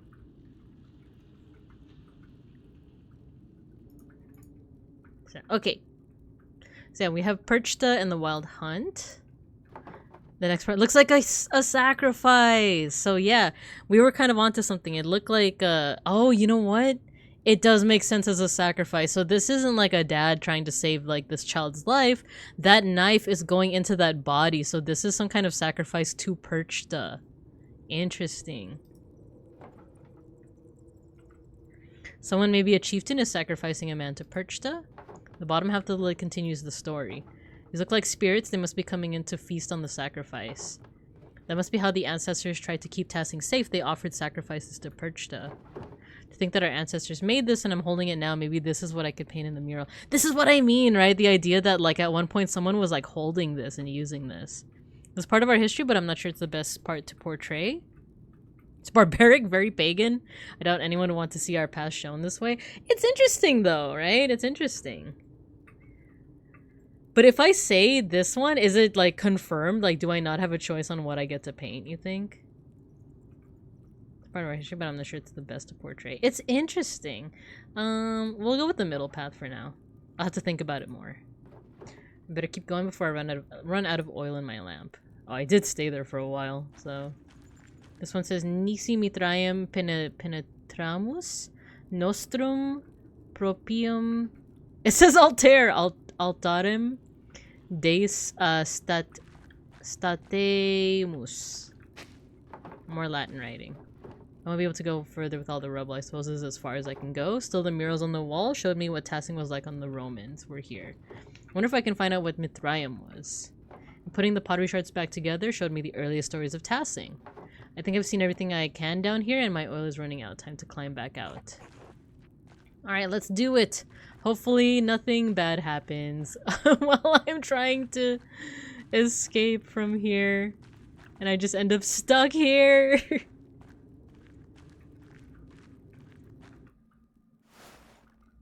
Wait, there's nothing more? I thought there was another- oh no, there isn't. Oil where? America, probably. But cool, we found out a lot from this little journey. And we're just getting started. Hello, Yuki. Hello. Let's get out of here. Let's go on. Get. Oh no! Uh-oh. Oh no! The twins are not only helping me, are they actually like actively trying to kill me? Hello, is someone there? Wait, who was that? Better get out of the shaft before another rock comes crashing down.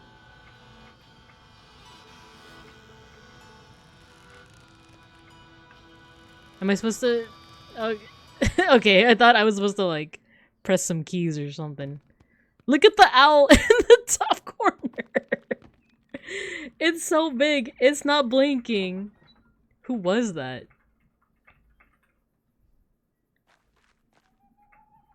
I couldn't tell who it was. It looked like they had, like, a beard. Even Apollo and Artemis would have helped me out of here. Well, now that I have more information, I can make some decisions on the first section of the mural. Should go back to Rat House and get to work. Ooh, okay, time is passing. Toki wa tomeru. Or however it goes. Go to the rat house. Rats, rats! The pig head! The owl has a flashback. Oh my gosh. Wait, was that the... I think that was the guy that was looking at us. He has a beard. Sir, there is a pig in front of us? Yes? I'm Hollerbrandt, the Lord's gamekeeper. He has games? You think he has games on his phone? Why are you grazing pigs in the woods? I'm not. That's not my pig. Was that you watching me a few minutes ago? That rock almost hit me. I've been walking around this forest for hours. Other than the charcoal burner and the tinker, you're the only other person I've seen. Boars scatter! If the pig doesn't belong to you, what are you doing here? I was in the salt mine? Does everyone have to justify being in the woods? Yeah, I was in the salt mine. Doing what? Wait, I don't care. Just tell me whose pig this is. I don't know. The pig was in the woods when I came in here. What if I say it is mine? Nah, I don't want that kind of trouble. Ah, a mysterious lost pig, who apparently belongs to no one. I suppose so. What the heck? No! Why would you do that? Why would you do that? That's so mean. If I find any more pigs in these woods, I'll kill them on the spot. Those who brought them here. Do you understand? Yeah, but that's not my pig. Like, literally, I just saw it. Remind your neighbors what happens when you break the Lord's laws. No, poor piggy. I knew the Lord's men patrolled these woods, but I've never seen one before. I didn't realize they were so strict. Suppose I should consider myself lucky. Anyway, time to get out of these woods and get back to work at the rat house. Dude, that wasn't me though. Yeah, exactly. Also, like, you know, I don't eat meat anymore. I don't eat pork anymore, but that's also like, that's pretty wasteful. That's also like really wasteful, you know? That could have fed that entire village for all you know. Even the duck is shocked. He's just like, whoa. Oh, yeah, what's the fastest way to... whatever. Kraft mac and cheese. Actually, let's, let me look at something real quick. Haven't seen anyone else in these woods except for the smoker and the tinker. Apollo is right there. Like, he must have passed by Apollo, right? Let's see.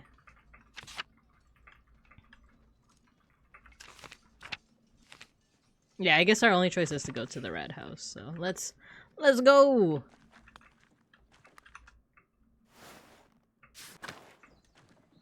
Let's do this!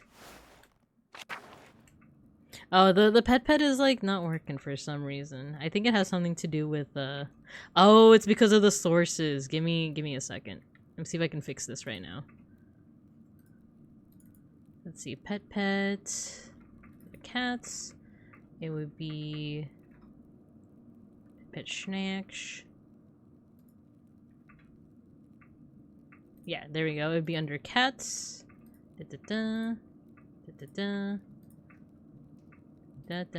Save.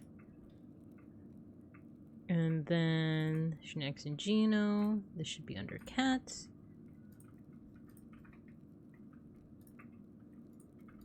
Okay, hopefully with that, the redeem should work good on their own without me having to manually do it.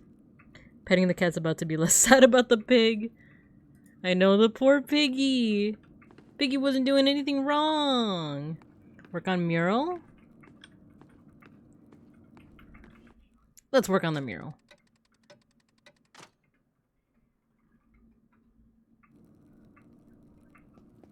This big head kind of scared me at first. It's Oats. Hey Mags, how's the mural coming along? Magdalene, for Christ's sake, Oats. Can't you let it go? Mags is so much easier. No, Otto Zimmerman, I can't. Don't call me. Fine. Anyway, Magdalene, how's the mural going? Doesn't look like much yet. Well, of course it doesn't look like anything now. No work of art appears significant at the start. You think Michelangelo was born a great sculptor? What would you know about it? Do you even know the difference between egg tempera and oil paint? Does he? So I think, especially during the Renaissance, lots of artists use this egg tempera, which is basically like they would use egg as the binder for the pigments. Because a lot of egg tempura, that actually sounds really good. A lot of paint is basically just the pigment, like the raw pigment, the color itself, plus some kind of binder, some kind of like gum arabic, for example. So back then, like egg was one of them, and then oil paint would probably be another. Hollow temperas. So I like the middle one because, yeah, I say this to my students all the time. People aren't always like born great artists. Sometimes people have like a knack for it, but it's a skill that you have to work on, just like with sports, you know? Flash fried tempura soft boiled egg. Oh, that sounds so good. Sotenbori, yes. That sounds so good. Okay. I suppose not. So, Magdalangelo. He's so charming, this one. So what are you doing? I only just finished priming the wall. Now I have to decide what to depict. It's hard to piece together the history of Tassing when it happened so long ago. Since the Abbey Library burned, I can only rely on stories from people around Tassing. Even what I could find about the Romans and pagans was obscure. I had to go into the old salt mine to find anything. At least now I know what to paint for the first part of the mural. So, what is it? Ooh, we have some choices. What about Mozart? We don't talk about Mozart. I used the pottery and told the farmers I found to show what we lived before the Romans. Smokey told me a story about the god Mars. Il Peter remembered the legend about the chieftain Rhaetus. I recreated an image I found in the mine. It showed how our ancestors made human sacrifices to appease Perchta. So maybe not the human sacrifice one. The Roman one is interesting, but I'm going for either the Il Peter one or the pottery and tools. I think I'm gonna go with Il Peter. Like I said, I think the pagan stuff is just a lot more interesting. You know, well, it's all interesting. But I think the reason why the pagan one is interesting is because it has some parallels to the Roman story. So it showed that when the Romans came, they took aspects of the story and made it their own. So it kind of shows like a little bit of evolution or like development of the story. And that's also kind of my ish, right? That's what I kind of like researching, is like when other places like interacted or even at worst like colonized certain places, how did the culture and religion that was there before, how did it survive? And in what way, right? So that's my explanation for why I'm gonna go with the Il Peter story. Is that how we all got here? Kind of sounds like some story I heard about a saint. I don't think I've heard it, sorry. Ah. So what made you choose this story anyway? Ooh, story about our pagan past that isn't overly supernatural. I like that it's about the founding of Tassing. Everyone knows the spring in the woods. I think it'll make for the most beautiful artwork. So definitely one of the first two. Yeah, I like that, since everyone knows the spring, it adds like a little bit of relatability to it, right? I guess that's true. We all know that it's old and that it's always been there. This just tells a story about how we found it. Thanks for explaining it. Of course. I want you to understand why I'm making these choices. Yeah, we should get buddy-buddy. We should get a little, you know, we should be flirting a little. This is how Magdalene flirts. By just like info dumping, right? Now that I figured out this portion of the mural, I better start thinking about the next section. I'll leave you to it. Magdalene. Good night, Oats. Good night, Magdalene. Kiss!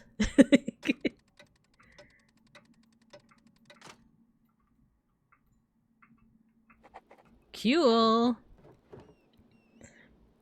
Okay, so we've done the first part of the mural, so it looks like there's 2 more sections. That's why I'm not sure if I'm going to be finishing the game today.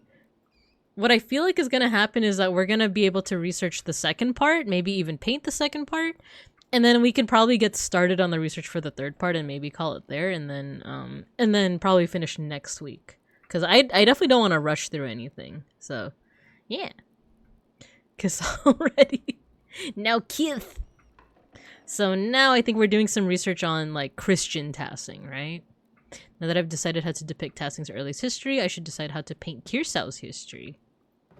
Mother Illuminata's letter mentioned that Matthew Fausini So used to be a brother in Kirsau. She said she knew a great deal about the Abbey's history. I should write to him and ask him what he remembers. Oh, and I have Esther's letter to answer too. I should write to them both now before bed. Before I write, I should read that old book Brigitte gave me. Maybe I'll learn something pertinent for the murals. We could do so much. There's so much we could do. All these things and more. Okay. Let's write. Alright, where to begin? Right, the old book. It was the Baron's before Martin stole it. Oh, it's reading time! I can't make much out of it. The Latin is much harder than I'm used to. The book isn't in great shape either since it's been sitting in the farmer's house for so long. Let's see. Here's a section about the various dedications erected in the town. That might be easier to read. Ergo simulacrum in agre ut Mars nostrum operum conspiciat. This one seems like it's a dedication to Mars to bless a field. Sed Diana loco scaturigonosis ipsa. Diana, I believe, is Artemis? It's the Roman name for Artemis, I want to say? Let's find out. Let me press escape. Click. There we go. Diana. Virgin goddess of the hunt and wilderness. Yeah, so that's Artemis's Roman name, then. Diana is associated with fertility, the moon, and the underworld. Interesting. Someone talks about Diana wetting herself? Bathing in a spring, maybe? Oremus ut defandat opidum. In the keyboard, you can press tab. Oh, thank you! I was, like, trying to figure out how to do that. Thank you. For the marginalia. Thank you so much. This one isn't that hard. Let us pray so that he or she may defend the town. None of this really makes sense. Maybe someone with better Latin than me could help me read it. The book is so big, though. It'd be a lot of work. I'll try. Yes! Tab works! Thank you! So I don't have to keep on, like, clicking and summoning the mouse, right? Look at the chameleon marginalia! That one's pretty sick. So we could either ask Gertrude, who is very friend-shaped, or Baltus. I feel like we were pretty close with Baltus. I feel like he'd be down for that. Fish! Werner, too. He's much better at Latin than anyone else in the town. Oh, there's also Werner. He's the doctor, right? Yeah, he's a doctor. The doctor! Maybe even Father Thomas, even though Dad warned me not to bother him with secular books. Yeah, I'm not gonna talk to him. Like, talking to him and, like, accidentally snitching on the twins was a bad move, so I'm not gonna talk to Thomas anymore. And like I said, I suspect him of being the true culprit. So, we're not gonna talk to him. Chances are slim that they could help, but it might be worth asking about. I should finish writing my letters first. Mother Illuminata told me that Matthew knew some of the Abbey's early history. He's the Archdeacon of Sion now. I should write to him before the snows come. I should write to Esther too. Are we gonna ad-libs this? Kinda. Most revered Matthew, Archdeacon of Sion, formerly of Kirsau Abbey. Yeah, we'll show him some respect. My name is Magdalene Druckerin. I'm the daughter of Tassing's town printer, Klaus. My father and I are creating a mural for Tassing's Rat House. We want to show the history of the town and the abbey. Mother Illuminata told me that you might be the best person to ask. I heard that you were the sacristan and knew a great deal about the abbey's early history. When you guys are writing, if you're job hunting and you are writing your cover letter, which you should always do, by the way, even if it doesn't require it, cover letters do help your, like, the hiring people to, like, really decide on, like, who they want to interview. I think it's fine. In fact, I would encourage that you name drop people. Because then it's like, oh, they know this person. They, maybe I can, like, contact that person. I'm more likely to pick, like, I've done a bit of hiring at work. I'm more likely to pick people that, like, name drop people that I would happen to know. Even if you think that they won't, just go for it, So with that being said, this isn't a cover letter, but let's do it. We're gonna name drop Mother Illuminata. Fun fact, even with the polyglot background, the Latin is too advanced for Magdalene to read. Oh, cool! Or not cool, but, like, I think that's an interesting little factoid. Thanks for letting me know. Her big head makes it look like she's picking her nose. You know what's funny is I've been doing the same. My nose is very itchy, and I think it's because it's really dry. Because I thought we were getting back into spring, but no, winter is coming. My habit of name dropping should pay off. Yeah, actually. I understand you're a busy man, but we would be more appreciative. We would be most appreciative of any information you could give us. There we go. The redeem works. Pet the cat. If you know of any other places where we might learn from the Abbey's history, we would appreciate it. Thank you for your help and consideration. I know it might be a small comfort, but there are many in Tassing who regret what happened during the revolt. Yeah. Sister Gertrude is still here with the poor Clares and speaks fondly of the old Abbey. Thank you for your help. Magdalene. Nice. We got a good nose-picking session from that. Esther! Please forgive me for not writing sooner. How much has happened since I last wrote? Christ, I don't even know where to begin. Even as my last letter was en route to you, Dad was attacked in the workshop in the middle of the night. He survived, thank God, but his injuries are terrible. I worry about him. He's so dizzy he can't get out of bed. Some days his eyes become foggy and his memory fails him. Dr. Stoltz said that he's not going to recover, that it's only a matter of time before he succumbs to the injury. He's going to do the best that he can to make things comfortable. I'm glad he's here to help. I don't want to believe it, but it's hard to argue with Dad's condition. I have no idea who could have wanted to attack my father or why. I found a note by him too. All it said was stop. It wasn't from the shop because the script was written in the most elaborate hand I've ever seen. No one in Tassing has such a skill in script as far as I know. And anyway, I don't have time to wonder about it. I've had my hands full running the workshop alone while tending to Dad. What's more, the town council intended to cancel the mural entirely. I had a hell of a time convincing them to let me paint it instead. They made a fuss about my being too young, not experienced enough, not strong enough to be on the scaffold. You know how it is. Suppose I shouldn't have expected any better of them. I can't wait to leave this place. Working on the mural has been a welcome distraction from the naysayers and my chores. I'm worrying about my dad. Oates has been coming over under the pretense of helping me prepare my paints, too. It's sweet and I'm glad for the company. He makes the days easier. I wish he'd stop. No, we want them together. I'm a shipper. I'm always a shipper. I like to have the whole mural finished by Christmas if I can. I just want to finish it in time for Dad to see it. It would mean so much to him. If Dr. Stoltz is right, I don't know how long I'll have. I hope you're faring better than we are here. All my love, Magda. Get Magda'd. Alright, let's see how much time passes. Oh, it's only a couple hours. Translation trouble. What is that? What's all this then? Letters are done. I should go to bed. I hope to hear back from Glasses Matthew soon. Okay, so it seems like we've done all that we can, right? Unless... Can we like travel around? Can we do stuff in the dark of the night? No, I don't think so. I don't think so. I don't think so. Let's go to sleep. Spoiler not. Thank you. Because that is something that, like, I don't always consider myself a completionist. I feel like before when I played, like, the Assassin's Creed games, like, you know, before streaming was, like, really a thing, I was such a completionist. I was like, I gotta explore every single thing. But, oh, time's going faster. It's a couple of days have passed now. It's almost Thanksgiving. It's almost Thanksgiving in the colonies. No, I think this is like way before that. Alpaca, hello. Welcome, welcome. We are continuing our playthrough of Pentiment. Everyone has big heads. Trying to get all my achievements in Pentiment. I'm in my second playthrough. I also want to do multiple playthroughs once I'm done with this one, but probably not on stream.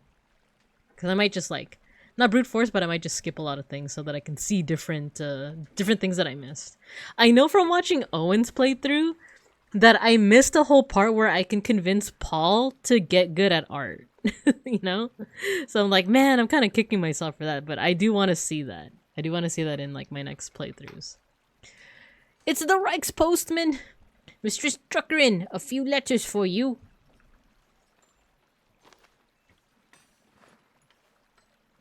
Take care.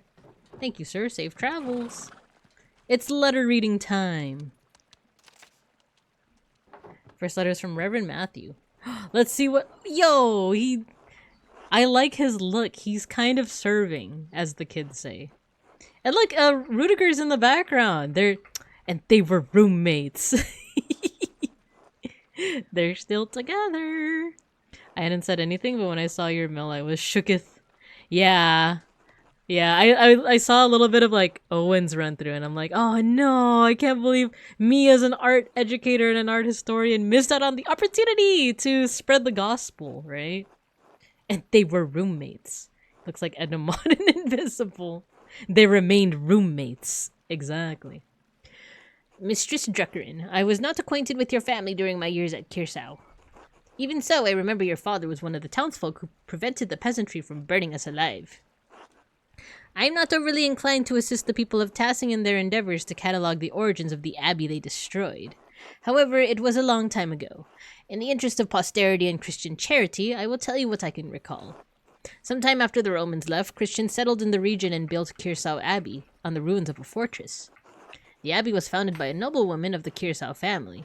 She was both its patron and its first abbess. Perhaps 2 centuries ago, Kirsau changed to being run by an abbot.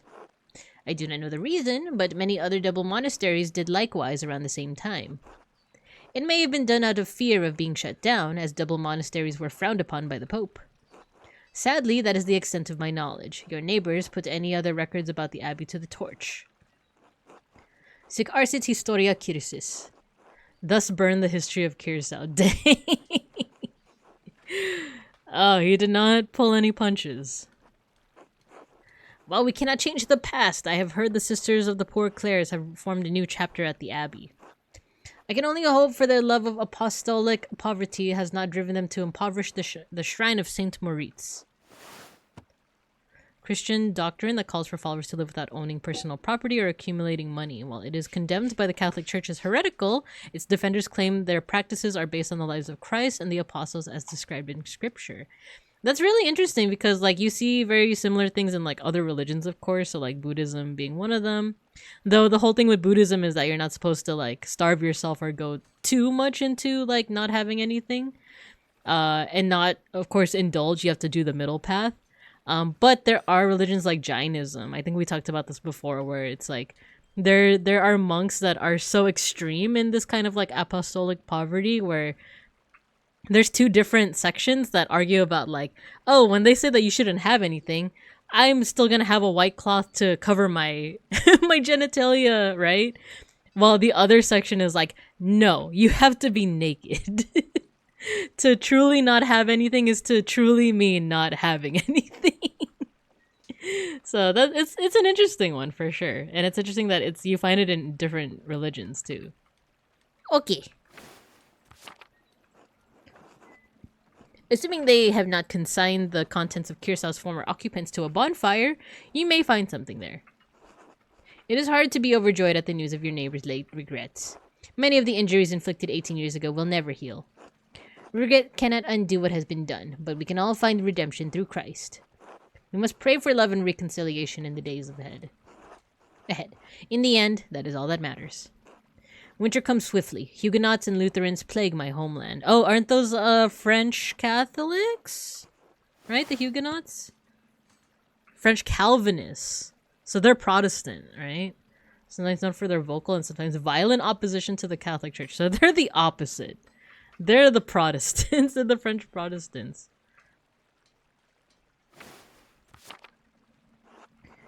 Thank the Lord you still live in a land ruled by the one true church. I hope this has been of some help to you and yours. May God keep and protect you. The Most Reverend Matthew Faucinisau, Archdeacon of Sion. He's serving. I like his outfit. Hello, I will be the angel. Hello. What is the pun of the day? I'm so curious. My door was ajar, so I added jelly. Now it's a door jam. Let's go. Thank you for that. And then a reply from Esther. Oh, Magdalene. I'm terribly sorry to hear about your father. My parents send their deepest condolences. If we can provide you anything from Prague, you only need send word. I know we are further away than is easy to travel, but I will see what we can do, what Hashem allows. I think that's how they say God's name in Hebrew, right? Because it's one of those like you really shouldn't be saying the name of God, so you're kind of saying like another word in substitution for it. Kind of like with bears. The the origin of the word bear actually means the brown one, so that they wouldn't actually say the name of the bear because then you summon him. I love how you know my bid by now. Of course, I look forward to it.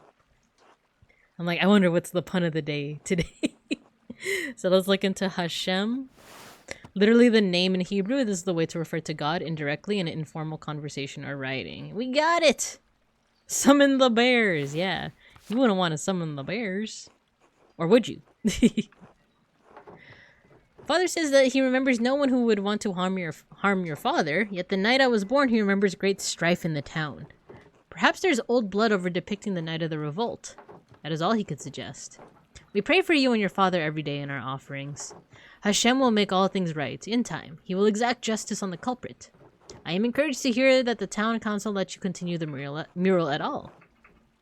The guild here would protect your right to complete a job, especially once a contract has been reached. You give the men of council too much grace. Why should you be forced to settle for their old ways of thinking? We live in a new age. Oh, this is what I was talking about, right? This is what I was talking about, how, like, of course, to people living in that time period, this is, like, the modern, contemporary era, right? So, it's like the whole, like, oh, we're living in 2025 now. Like, we shouldn't be having these problems. I remember one of my favorite, like, historical films is this one movie called The Lion in Winter. And it's about Henry II and Eleanor of Aquitaine, and she just has this one line, Eleanor of Aquitaine, who's played by Katharine Hepburn, by the way. She has this line that I love, where I think she says something like, "It's 1183 and we're acting like barbarians." Hello, King Frogman the First. Hello, hello. Everything is new at the time it was implemented. Yeah, right. And it seems very like, well, duh. But because like we when we study history, you know, everyone is dumb but me. Like that always seems to be like the how people feel about like past time periods, right? Not always, but it's just something that I've seen a lot, right? Of like, oh, we're in the modern age where we're smarter and we know like all the things. But looking back, like the people who live in this time period of like medieval times, they were like, oh yeah, we're so much more enlightened than like the people who came before us, right? So I don't know, it's interesting to think about stuff like that. We're in an age where art and science have come together. An age where when all may read the works of the great sages in their own language. Truly, when your father recovers, I urge you to come and visit me in Prague. But I'm glad you found some joy in your work on the mural. We are all well here. Alicia has been carving a new set of wood cuttings, and father has agreed to a new contract with the university. I found Simond. His family didn't move far away after all. He's planning on working as a doctor in the city once the expulsion order ends. His parents have been meeting with mother and father quite often now. So I hope that I will be sending good news in my next letter. With Hashem's help. Please inform us of your father's condition in your next letter. Be well, Esther. Cute. That's all the letters I have for now, so I should head home and check on Dad. Yeah. Yeah, hello, Frogman. Hello. We're playing a bit of Pentiment. I don't know how much of my playthrough you've seen so far, but their heads are not usually this big. I just enabled big head mode. So we're doing some medieval stuff. Good morning, Magdalene. I am here right on time. I hope you're well. Well enough. How's my dad? That is what we were about to discuss. How are you feeling, Klaus? His fever broke at dawn this morning. That's good news, right? All things in time. I still feel weak. The dizziness has not receded. My head continues to spin whenever I try to sit or stand up for too long. Occasionally, I'm stuck with sudden and severe headaches. The damage runs deeper than I first thought. Let me be honest here, with both of you. I'm worried. The circumstances are not unfolding to our benefit. Klaus, your health is not mending. Perhaps it's due to your age, perhaps. We have passed numerous critical days with no change for the better. Meanwhile, the winter draws closer, and I am running low on medical supplies. Magdalene looks exhausted. She does. With the roads into town likely snowed in, especially the pass, supply shipments will not arrive for months. Don't you have a stockpile for harsh times? Have you asked Gertrude for help? Yeah, how did this happen? It's been a difficult year. Even with the patrols in Bavaria, many merchants have been struck by bandits. French troops have periodically raided the western holdings of our empire. With the fall of Esztergom and Székesfehérvár to the Ottoman Turks, many trade routes to the east have been cut. The pillage of Nietzsche by Barbarossa's corsairs and our losses in Italy have also put us into a predicament in the south. As always, we suffer from the wars of others. The empire struggles, but can't you gather supplies around here? What are we to do now? Klaus has to continue with rest and a healthy diet. I will see what more I can find in my library. I wish I already had a copy of Vasilius' De Humani Corporis Fabrica. In the meantime, Klaus, Magdalene, pray to God. I must take my leave. I will come by again next week. I thank you, Dr. Stoltz. I thank you as well. I'm only doing what I meant to do, for this town. Stay out of trouble, Magdalene. Don't tell me what to do. He worries too much. I'll be alright. You want anything to eat before I leave for the day? I'm working on the next section of the mural. I'm not so hungry right now. I'll be alright. Your letter from the Archdeacon. Yes, that's right. What did you learn from him? He seemed sad over what happened during the revolt. He didn't have much to say. Pretty sure he still hates everyone in Tassing. He did say that the abbey was founded by a noblewoman after the Romans left. Everything else burned in the fire. How unfortunate. I know the brothers kept careful records of the monastery. So much lost in one night. The Archdeacon did suggest the poor Clares might have held on to some of the records from the convent. I should be able to learn more about Tassing's Christian history there. An excellent place to start, Magdalene. Sister Gertrude doesn't come out of the convent much, but I think it's worth asking her. Maybe Father Thomas knows something too. I should talk to him. If I recall correctly, the miller's wife has a long family history in Tassing. She may know something of our local history than the others have forgotten. Elsie? Yeah, Elsie. She was not doing great. Last time I checked on her, she was very regretful of a lot of things. So we're gonna see if she talks to us. We're gonna see. She's kind of freaking out a little bit. Elsie, I thought she moved to here when she was married. She doesn't have any relatives in the town. Not anymore. Age, illness, and marriage took the rest of her family. But the Caviazels used to live all up and down this valley. Go talk to her, I will. Thanks, Dad. Maybe something remained in the abbey's ruins. I should definitely see what's left. Magdalene, you be careful. Those ruins are dangerous. I won't go far into them. They can't be that dangerous. I'm going in there. You can't stop me. Just to take a look. Alright, wear a scarf too. It's getting cold out now. I can feel it in my old bones. Don't worry, Dad. I'll see you tonight, alright? Alright, good luck. Okay, so we have some tasks. We got some stuff to do. So, let's review in the journal. Okay, so... Oh yeah, so we want to ask Sister Gertrude Baltus, Dr. Stoltz, or Father Thomas in terms of reading the Latin. And then we also want to stop by the Abbey, right? And then talk to the poor Clares as well. Alright, let's do it. Let's do it. Actually, let's look at the map. I think during our next ad break, I'm gonna wash my nose because it's very itchy. I don't know why. So yeah, we can go to... I don't want to talk to Father Thomas. I still feel like he's suspicious. Oh yeah, let's go to the mill, and then we'll go to the Abbey. The bear snoot, yeah, it's itchy.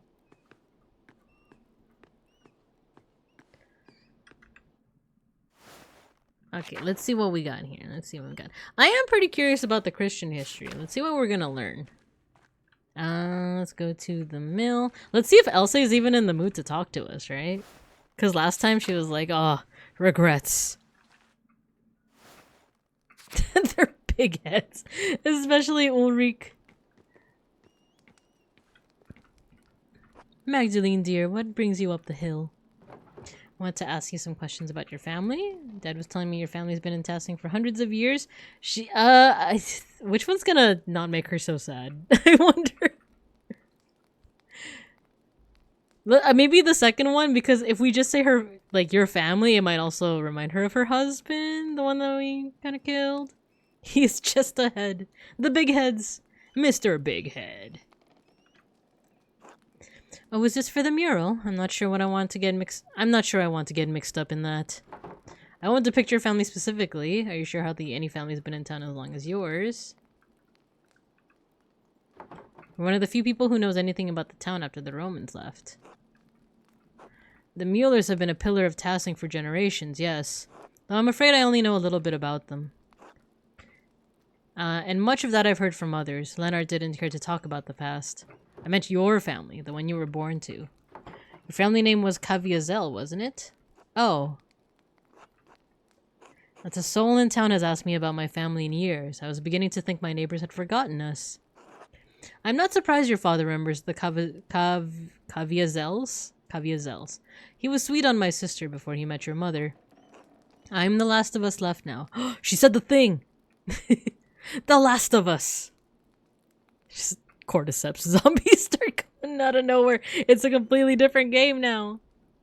The big heads are nice. Clarifies the facial features, right? I really like the facial features. When I was doing, for Owen, for his playthrough, he's also using a model, a medieval model, that he commissioned me to make.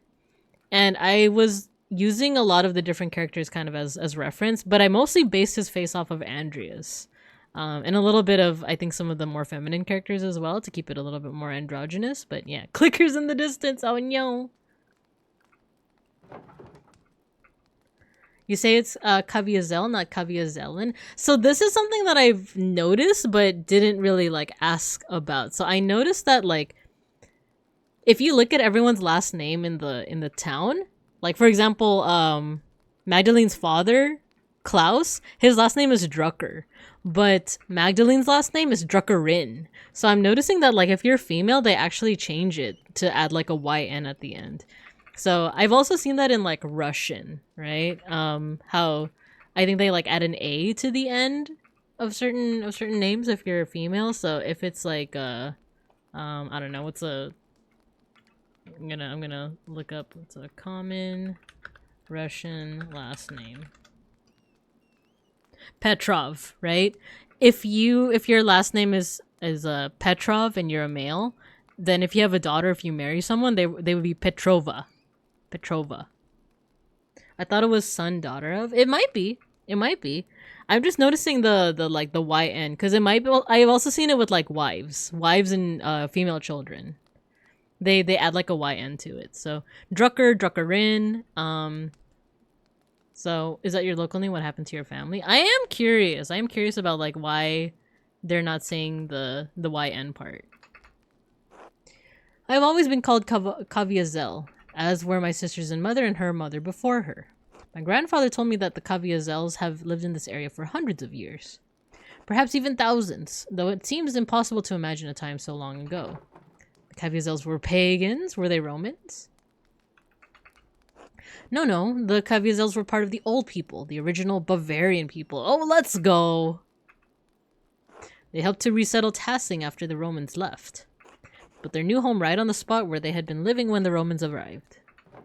That's just a story. How do you know if it's true? Interesting. Doesn't that seem unlikely to you? Both of these are doubting her. I don't want it to doubt her. Maybe they originate from a culture from a different language. Yeah, this is true. So this pretty much confirms it that like it was her family name came before that whole idea of putting the YN at the end. After this dialogue, I want to show you what I mean by looking at some of the villager names too. Oh, who can say? Why does the story need to be true? I like that. However, true it may or may not be doesn't matter, Magda. It matters that I believe it, that it connects me to my ancestors. Dang. I don't know, I feel like this is kind of a hot take, but I kind of like that in a way, you know?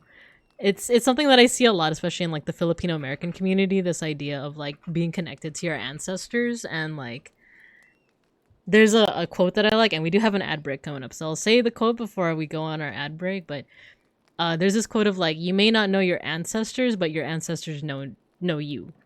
So I don't know, I kind of like that. There's something comforting about it. Should we fact check so hard? Yeah, that's why I think that it's a hot take nowadays, because you know, like I'm definitely not someone who's like, you know, facts, feelings, blah blah blah. But anyway, I'll catch up on chat after the ad break. I gotta go wash my nose. It's itchy. All right, I'll see you guys after the ad break.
Okay, we're back. So I do want to kind of like go back into what what I was talking about before we went on the ad break. This I like what is on the screen right now. Like, it matters that I believe it, that it connects me to my ancestors. And I think I actually jumped. Wow, you did. Matthew, you said something important. So like, not being connected to your heritage kind of sucks. Yeah, and like a big thing about that, with especially with like Filipino Americans, but also other cultures that experience colonization, is that like there is, because of colonization, there is a lot of like disconnect. There's sometimes a lot of disconnect with your culture. Like the whole, at least in the case of Filipino Americans, like you're too American to be Filipino, but you're also too Filipino to be American, that kind of stuff. But going back into the whole, like, you know, facts, there's like this saying that's like going around on both sides of the political spectrum of like, facts don't care about your feelings kind of thing. Like there's this weird separation between the two, as if feelings and facts can't coincide in a weird way, or in a way, you know. And I don't know, like the reason why is because of this whole idea of like feeling connected to your ancestors, to like the people that came before you. And even though factually, yeah, like my recent ancestors were probably, you know, they might have been problematic in some way. Like they might not be happily looking down at me as I eat like a vegan burger, you know. Like, but at the same time, like there's this idea of like just this feeling of like this story, this idea like is very comforting. And who knows, like maybe my ancestors are looking down at me, happy that I'm stuffing my face with some tater tots and all of that stuff. I don't know, it's kind of nuanced too, because like there is this really weird thing going on, like not to get like way too political, but there is like a weird anti-intellectualism happening in a lot of spheres of just like, oh, you're an expert in something, I don't trust you. So it is like, I don't know, I don't quite know where I'm going with this, but like there is this weird thing with like facts versus feelings. But there are times where the feelings, other than being really comforting, it's also a situation of like, well, you never know, reminds me of like, so one of my favorite stories too is the story called Umineko no Nakukoro ni, when the seagulls cry. And like a really big theme in that story, it's a visual novel, it's like you might get caught up in like a lot of the weird magic mumbo jumbo, like weird stuff, but a big theme too is this idea of like just different reality and different like ways that people see the world and like experience that reality, right? I'm not talking about like multiverses, I'm talking about like your idea of reality and someone else's idea of reality might seem very different, but they are still all in all a reality, right? So with that out of the way, I don't know if I made sense throughout it all, but we're gonna go back to Elsa talking about her ancestors. Let's freaking go. And no, the E key isn't working. There we go. When I think of the ancient Kaviazels driven from their land only to find it again and become Christians, they feel nearer to me. You understand? No, I don't. I think so. It's like my dad tells me stories about courting my mom. I don't know. It's a strange way of thinking. No, I want to agree. I don't remember her face, but when he tells me about her smile, I can almost recall it. Yes, it doesn't matter whether you really remember. When I sing my sister's favorite songs to Ulrich, I may not know all the words anymore, but that's all right. Just as I may not know exactly how the Kaviazels resettled Tassing. What matters is that I feel close to her, and to them, and even though they are so far from me now. That is what stories are for, Magna. Oh, man, I like that. I like that whole, like, exchange just now. To be fair, it's important to scrutinize the work produced by experts. No, yeah, that's what I mean. Like, there is a weird, like, anti-intellectualism where, but, like, it is important to scrutinize that work, but I don't know. It's definitely a weird thing. With peer reviews, yeah. And the thing with like a lot of these papers is that they often are peer reviewed, and like, yes, it is good to be, what's it called, critical, right? That's the whole point of like critical thinking, right? Is to be critical with your sources, to really like investigate them thoroughly. That's why there are certain like YouTube essayists that I really like, because they go that extra degree of like making sure their sources are sound, right? But yeah, I don't know. I just be feeling a certain way when it comes to mentioning like feeling close to like your culture, your ancestors, and your identity, that like there's a lot of ways in which like I had a whole like kind of arc in my late 20s where I was also trying to find that I don't let me read what you said. The issue of people jumping to conclusions whether or against a claim. I see. But yeah, I don't know. I just had this whole arc where I was like feeling a little bit more like exploring my spirituality a little bit more. Especially in the context of like celebrating or like finding out more about like my ancestry and my culture. So I was delving a little bit into that like area of things. And not necessarily that I had any friends that were against it, but I definitely had a lot of friends who were like very skeptical of it and like saw it almost as like problematic to do so. And I don't know, for me it was like, this is just like a journey of self-discovery for me. Just let me vibe, you know? Like, not towards anyone in chat, but just towards people like back then that were just like, oh, you're exploring like the spiritual side of yourself? What, you gonna start doing yoga now? Or you gonna start like lighting incense and burning sage and stuff? And I'm like, just let me vibe, man. Just let me explore myself how I want to explore, right? So anyway, not to trauma dump, but let's go ahead and get back into it. Now go on, you've got a mural to complete. Thank you, Elsa, you've given me much to consider. God bless you, Magdalene dear. Trees cannot grow without roots. Exactly. Hello, Anna. With her big head. People just gotta yuck other people's yum. That's what right? That's why it's like a big rule for me, is like the whole like, don't yuck on my yum, man. Like, even if you personally don't believe it, don't be yucking on my yum. And once again, I'm not accusing anyone in chat of doing this. It's just me talking about like people that I knew in the past. Just being like, why you gotta yuck my yum? Let me explore. Let me cook, as the kids say, right? Let me cook. Hello, Anna. How are you? Oh, keeping busy. There's always plenty to do around the house. How's your mural coming? Paul mentioned that your progress is quite impressive. I'll have to thank him. The high praise from a councilman. I'm making steady progress. I didn't realize the council cared so much, especially since I wasn't their first choice. Proceed through life with your yum unyucked. Ah, that's... Matthew, that's an excellent piece of wisdom right there. I would get that, maybe not tattooed, but definitely temporarily tattooed. Like, I love that. In fact, we're gonna temporarily tattoo it on the chat. We're pinning that.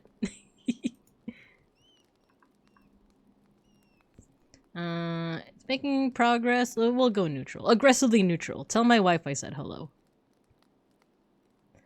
Oh, how wonderful. I'll have to bring Andreas and Ulrich by sometime to see your progress. We won't get in your way, of course. I'm sure they'd love to learn about the process. Yeah! You're all more than welcome, but watch your step. There's plaster everywhere. I've just mixed a new batch to keep the wall moist. It's hard to maintain the right texture when it's so cold out. Oh, I can imagine. I had a similar problem when I helped my mother in the bakery. Rolling dough in the winter was such trouble. We had to throw out so many batches that wouldn't rise. Your discipline is admirable, Magdalene. You know, I was a real rascal back in the day. Skipped on working with my parents more times than I can count. And she would steal hats, too.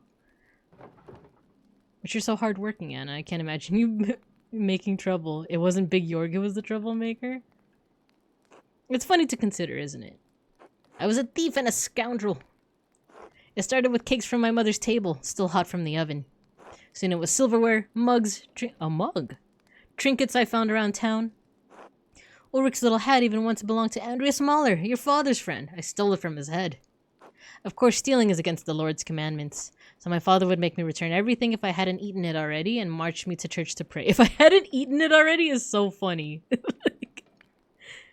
Like, dang, I should have eaten that hat. Father Thomas grew accustomed to seeing me more often than Sunday mornings. I guess you got tired of saying Ave Marias? Ha! That was part of it. I grew out of the habit over time. I think I started to see why my parents had such a devotion to the Lord. Stealing was my way of acting out. But when the trouble started in town, I realized that my thieving wasn't doing any good. I decided I'd rather honor my father and mother as God commands. He gives me grace with Andreas and Ulrich on the hard days, and with the rest of the town, too. I think Ulrich would be proud. I think everyone can learn from your example. It's more charitable than some people in Tassing deserve. Let's say that I think Ulrich would be proud. Her dad would be proud. Thank you, Magdalene. That means more than you know. Well, I won't be keeping you any longer. I'm sure you have plenty of mural work to do. Oh, good. NBA Jam Big Head mode is on. Hello, Patware. It is, in fact, on. God bless you, Magdalene. I mean, look at them. Look at the dog. And Andreas and baby Andreas. Magdalene. Pet the big-headed dog. And I do it for you. It's anime mode, big eyes and small mouth. It's true. Kermie. When all I do is for you. Yeah, right? It's just a giant head. Like, you can't even see the legs. Okay, the animals, too, are also really funny in big head mode. And you know what's the best part? You guys want to see the best part? We can actually go bigger. But then it starts clipping into things and it starts bugging me a little. So oh my god. Andreas. Okay, I want to show you guys the animals. Because the animals, I think, are the funniest part of, like, big head mode. Jesus Christ.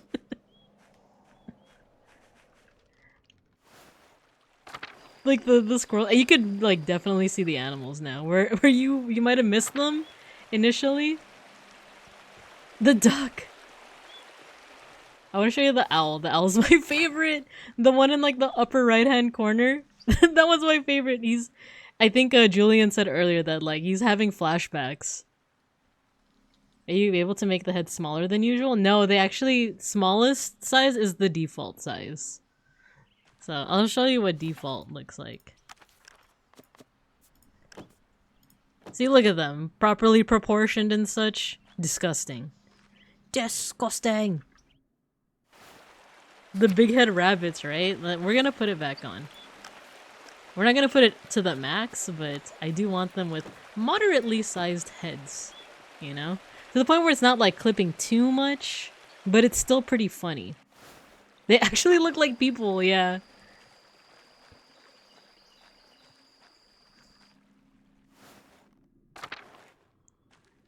Okay, so where were we supposed to go? We don't want to talk to Thomas. I am a little suspicious of Thomas, so we're gonna avoid him when we can. Who's this? Martha? Martha! Why did you say that name? But it's still so beautiful here, Martha. One more moment. Alright, take your time. Oh, hello, Magdalene. Dad, look who it is. Good morning, Mr. Struckerin. Hello, Martha. Carl, how are you today? Our usual walk around the town. November hasn't grown too cold yet. Oh man, just wait till you hear about climate change, Martha. November's still kind of hot where I'm at. So is October. I remember, like, in my 20s, I would go to Halloween parties, and I'd be really cold, because, like, I remember one time I dressed up as Robin from Batman and Robin, and I remember being pretty cold. Nowadays, I feel like Halloween is, like, still pretty hot. Like, man. Like, and now, like, winter feels like it's less December and more, like, January to, like, April, I want to say. I don't know, man. I'm getting old, heh. Not so old you can sit around at home telling me stories. You listen to your daughter. You're about the same age as my dad, aren't you? Hasn't he earned a rest?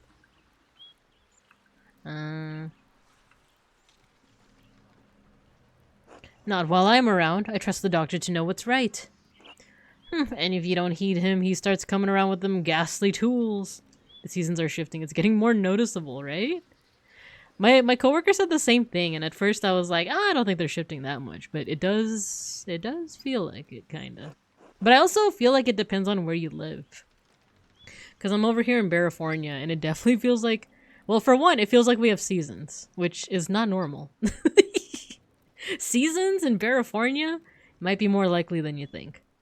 And leeches, god, the leeches. Where does he even find them around here? In the forest, probably?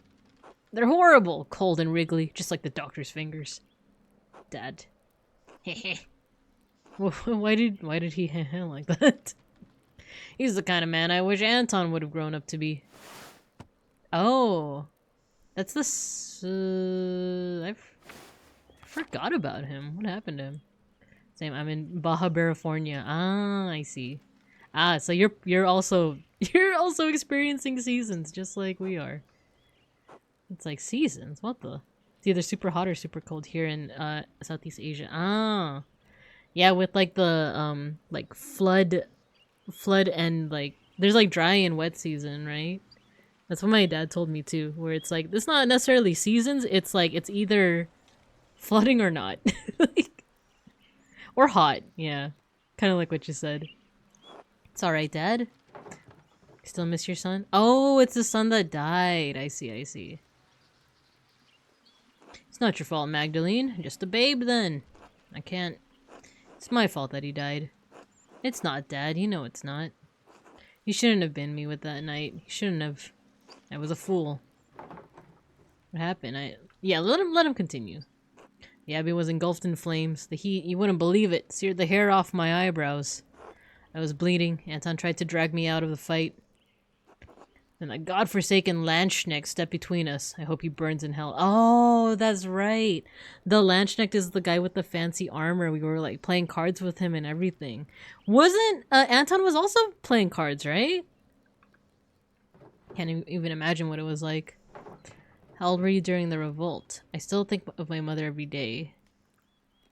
7 or so. I didn't understand what was happening. Someone brought Dad home in the middle of the night. It was dark, confusing. There was screaming outside. Mom and a couple of men who brought Dad when we were trying to patch up the wound, but it wouldn't stop the bleeding. He kept shouting, "Where's Anton? Where's Anton?" There was blood on the floor.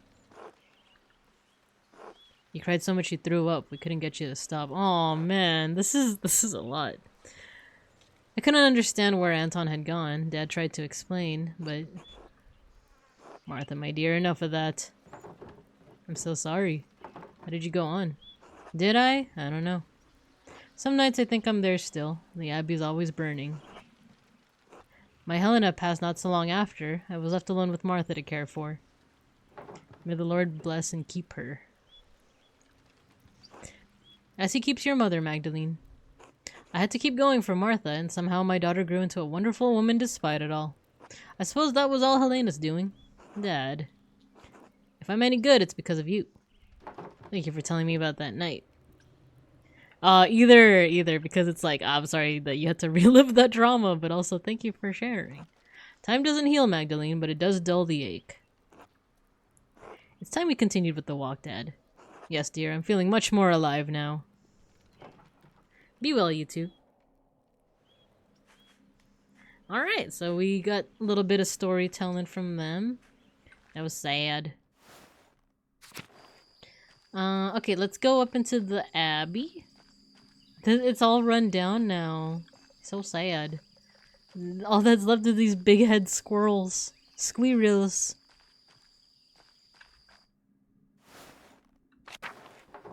I should talk with Sister Gertrude since she was a Benedictine nun at Kiersau before the poor Clares arrived. Oh wait, I was supposed to go to Baltus. Wait, let's actually go back. Yeah, let's go to Baltus. See if he can help us read the Latin. We're gonna go all the way back. Back to the past.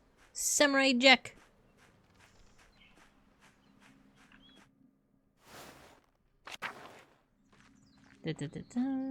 Which way was Baltus's place again? I think it's in Central Town. Or like, it's like up, right? Craft mac and cheese. Hey, Magdalene, come to admire a well-chiseled craftsman at his best? Where? I can't see one. Ouch, I suppose I stepped into that one. Have you come to see the repairs I've been doing then? Tell the truth, it's not going as well as I'd hoped. It seems to be the issue. I assumed I'd hit a snag either when it came to the stone or the tools, or my lack of artistic skill, but it's more than that. It's like in my head. I can't see the right way. Besides, my dad wants me to help out on the farm more, and I want to be there, but Grandpa taught me everything about the craft. He really wanted me to succeed, and I do enjoy the work. Oh man, now he's like unloading on us. It's as if I can talk to the stone, you know? Not literally, but I can see how the lines of tension flow throughout the rock. I understand how to form one thing from the other, how to create, make something that lasts. Grandma even offered to sponsor an apprenticeship under a master stonemason. Dad'll support me either way, but I still feel like I'm pulled in both directions at once, you know? I'm always gonna recommend art. Like, ooh, let's look at the... It's been a while since we got a word bubble, right? Or a thought bubble. Agnes is offering Craft a once-in-a-lifetime opportunity. With the right master... Oh, we don't even have our... Remember in parts 1 and 2, we had little, like, characters that would be like, yeah, you should respond like a dick, or you should respond sensibly. Now it's just Magdalene herself. With the right master, he could really make something of himself, but is that really what he needs? He should go. His family will be alright without him, right? Ah, it's one of those choices where, like, no matter what, something bad might happen. Like, maybe he goes pursue his dreams, but his family, like, can't support themselves or something. But, I don't know. I'm always of the mindset of, like, if you can go for, like, something artistically inclined, go for it, you know? You have to figure out the answer yourself. It's important to follow the guidance and needs of your elders. You can't live by rules and demands of others. If you can support your family and it makes you happy, it's the right choice. When you say it, it sounds the most reasonable way, doesn't it? Magdalene is a strong, independent woman who doesn't need no characters representing her ideas. She don't need no anthropomorphizations, if I even said that word right. I mean, that would be a strat, right? Like, instead of having, what is it? Andreas had, like, Prester John. He had, like, Beatrice from Dante's Inferno, and he had Saint Grobian, and I think Socrates? Mine would be Naruto, Randon. No, I'm just kidding. Like, can you imagine every time I had, like, a hard decision, it's like, do I listen to Randon or do I listen to Naruto? Or do I listen to Tai from Digimon? Which voice in my head? What would Randon do? I'm gonna head out for tonight. Have a great rest of the stream. Thank you for stopping by, beeplebees. And pet the cats. We pet the cats. We pet the cats. Hope you get some good rest. Random Casper and question mark? Random would try to do something he shouldn't. I would like to go drive near the fire, actually. Who would be the third one? Nimmy Nightmare. It would be Nimmy Nightmare. It's like the Simpsons quote. There's the right way, the wrong way, and the Homer Simpson way. And Bart's like, isn't that the wrong way? Yeah, but faster. I feel like it'd be something like that. We're gonna have to kill this guy because Naruto. Believe it. But it would be so funny. Oh my god. We need what would Randon do bracelets. Gonna have to go too. Good night, everyone. Yeah, good night, Julian. Thanks for stopping by. I appreciate you. There's the right way, the wrong way, and the Randon-nuring way. No one can fully escape their doubts, but don't let that stop you. God, I wish I had your confidence and fortitude. Did you learn all that from Klaus? His eye, like, slightly twitched. Christ, this is hard. I don't know what to do. I think you should take the apprenticeship. Oh! No! No, we failed the persuasion check. It's because we were teasing him earlier. Everything I did in last week's stream is coming to bite me in the butt. I don't know. I like it here. I have enough experience from Grandpa to keep going. No! It just keeps happening.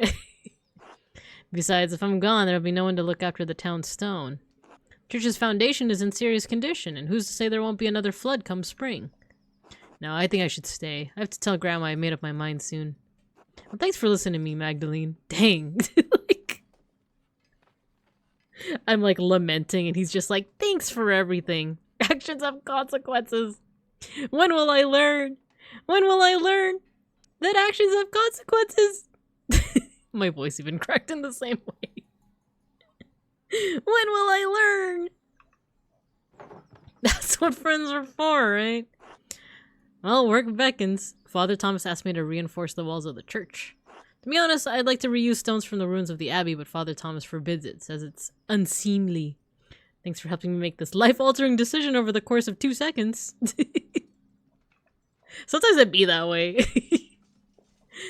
It's just, you know what he did? You know what Kraft Mac and Cheese just did? He does what Beans does to me sometimes, where like, I'll tell him that I'm struggling with a choice, and he'll just say something because he knows that like, either like in my head I'm gonna be like, oh yeah, he's right, or I'm gonna be like, nah, I kind of wish he said the other thing, actually.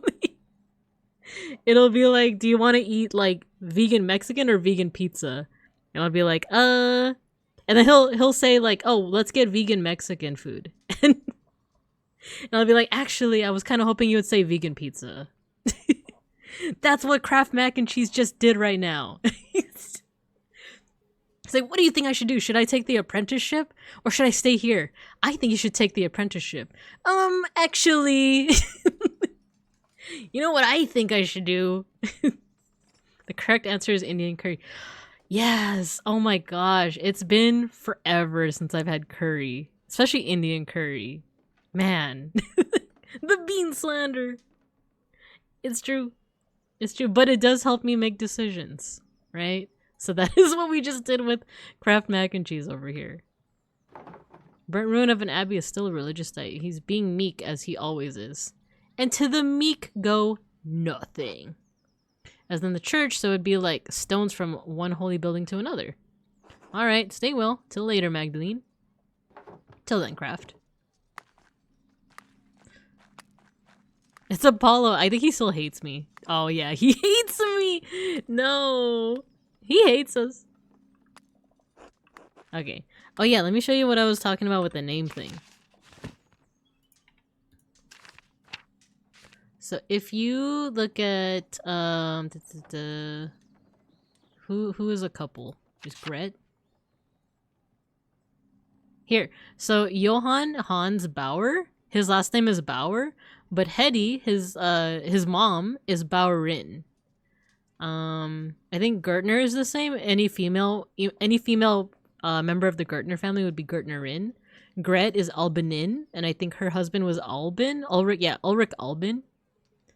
Sounds German. Ah, so yeah, because I think this takes place in Bavaria, so like that would eventually like become incorporated in Germany, I think, right? So, or it is a German state.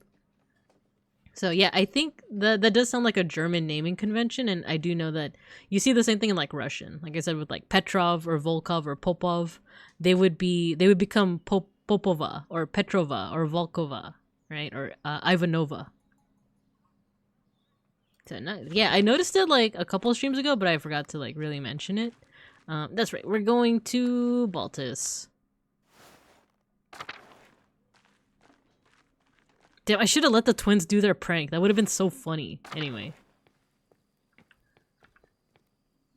Hello, Baltus. Do you have a moment? Only one, I'm afraid. What can I do for you?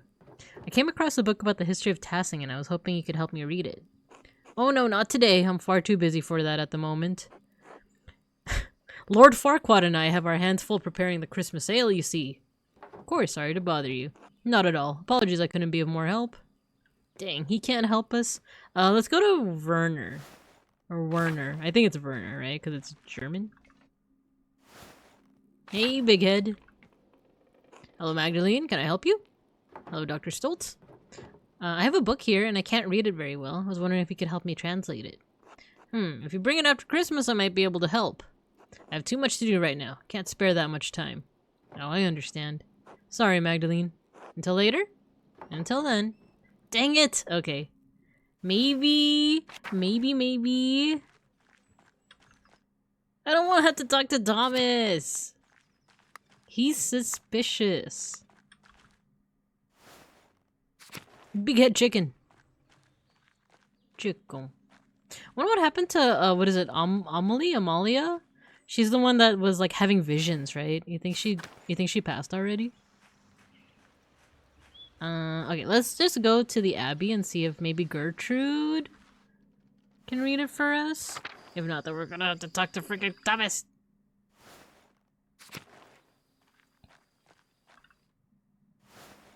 I forgot. I forgot that when you make her head big, it also makes her whole, like, headdress big as well.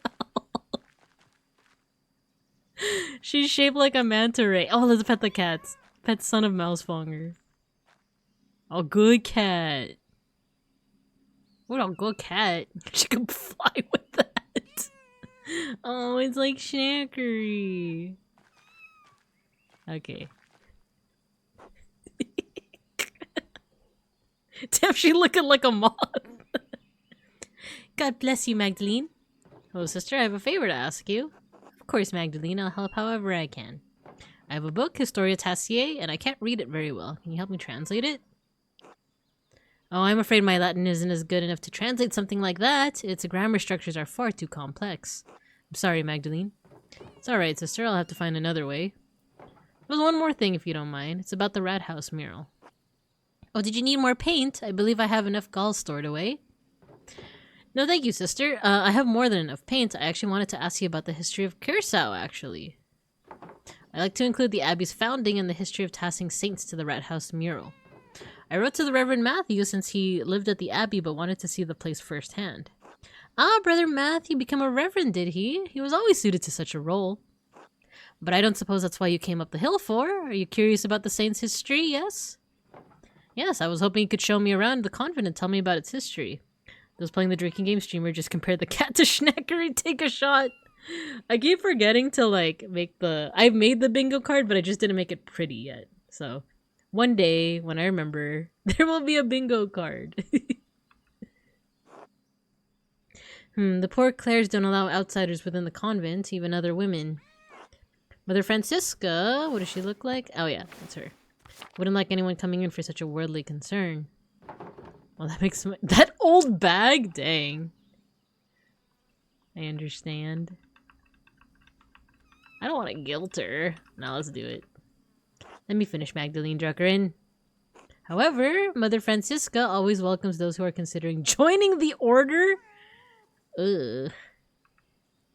If a young woman sincerely considered joining the convent, she may be allowed to enter and observe the sisters.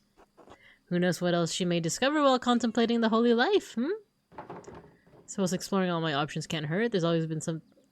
I've always been drawn to your veil, sister. There's something about the fashion.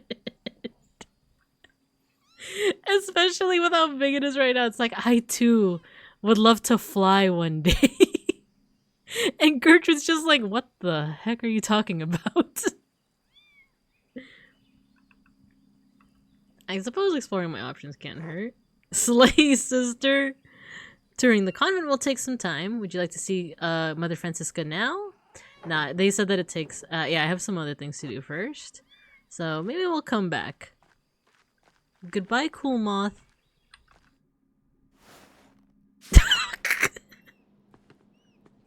Her veil! She's sitting on her own veil. She looks like she's wearing a giant lampshade. God bless you, Magdalene. I've been hoping to speak with you. Do you perhaps have a moment? Of course, Mother. How can I help? I heard that you've taken up the mural in the rat house after your father's terrible attack. I'm excited to paint the town's history. Your enthusiasm and insistence is most troubling to some people in town. Your veiliness... I know the council was hesitant, but they all agreed so I could do it. Some people, you wouldn't happen to be including yourself in that group, would you? Some people? Yes, Magdalene, myself included. I understand how you must have struggled with your mother passing while you were so young. Without a maternal figure to guide you, it is no wonder your spirit has wandered and wavered from its nature. What's my nature? Tell me. Tell me about my nature. My spirit's fine, thanks. The pursuit of such trades is not for women, but men. As Paul writes, God calls to women to work at home, not in trades. While supporting your father is laudable, taking on his work is imprudent. There are plenty of young men in Tassing worthy of you, or perhaps you have a different calling. I'd like to offer you a place here, among the sisters. Dang. This might screw up our like... Because Gertrude is like, oh, tell her that you're interested, and she'll let you tour. But if we tell her right now that we're not interested, that could mess things up. So we have to be like neutral. The length of the veil represents the holiness level. It's true, you see. I understand that you disagree. My dad taught me how to run the shop. What's wrong with working as a printer? Who says I'm traveling? And how did you hear all that? Aren't you all stuck up here? Mags is gaming. Dang, none of these, like, let me be aggressively neutral. I'm not going to stop painting the mural. My dad taught me how to run the shop, and I love printing. What's wrong with working as a printer? The arts are a path to hedonism and sin. Oh, jeez. Magdalene, they indulge the senses and keep us from the Lord. Oh, she would not like Gothic architecture at all. She would not. Oh, because she's a poor Claire. Like, the whole thing with them is, like, simplicity at its most extreme, right? So, like, anything that indulges the senses. Does that mean they don't like flavor? Does that mean they eat, like, unseasoned food? And, like even, like, religious art, even, like, Gothic architecture is like, oh, this is too much indulgence. Too much indulgence of the senses. Looks like she's using the habit as a prehensile heron flying. Simplicity maxing. Spices are hedonistic. Sweet, delicious, flavorless gruel. It's gonna get them closer to God. It's gonna get... The flavorless gruel is gonna get them closer to God. And expensive. That's true. At least at this point, right? The spices are hedonistic. Oh my gosh. They keep us from the Lord. Art can glorify God too, just like the mural in the church. That's what I'm trying to do. Well, I can only pray that the Spirit guides your hand in glorifying Him. However, my offer to join the convent remains open to you. Thank you, Mother Francisca. Ooh, I have no intention. That's the end of it. I'll consider it. God bless you. Cool, we got out of that conversation by lying to the mother. Now, surely that's not gonna bite us in the butt anytime soon, right? Like, look at this! Mother Francisca, do you think this hot, sick, nasty painting with the nun whose head is on fire, do you think that's indulging the senses too much? I think it's pretty cool. I think it's pretty sick, nasty. I don't know. I suppose artwork and spices are a sin if you took this perspective to an extreme. Yeah, that's true, yeah. This is true. It's like, oh, it leads to addiction and stuff like that. So I that does help me kind of see the other side of things. But also, I like art. And spices. Oh, we can't even go into the Abbey. Okay. I thought we could. But, oh well. Okay, so who else can help us? Let's take a look. Forg!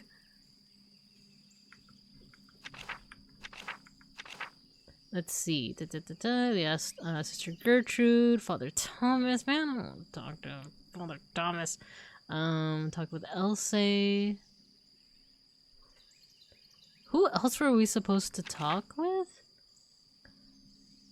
We checked with Dr. Stoltz. Oh, they misspelled Stoltz. Interesting. We spoke with Gertrude. We spoke with Baltus. We spoke with Sauls. Ah, we have to talk to Father Thomas. Okay. Let's talk to him. Let's see what he says.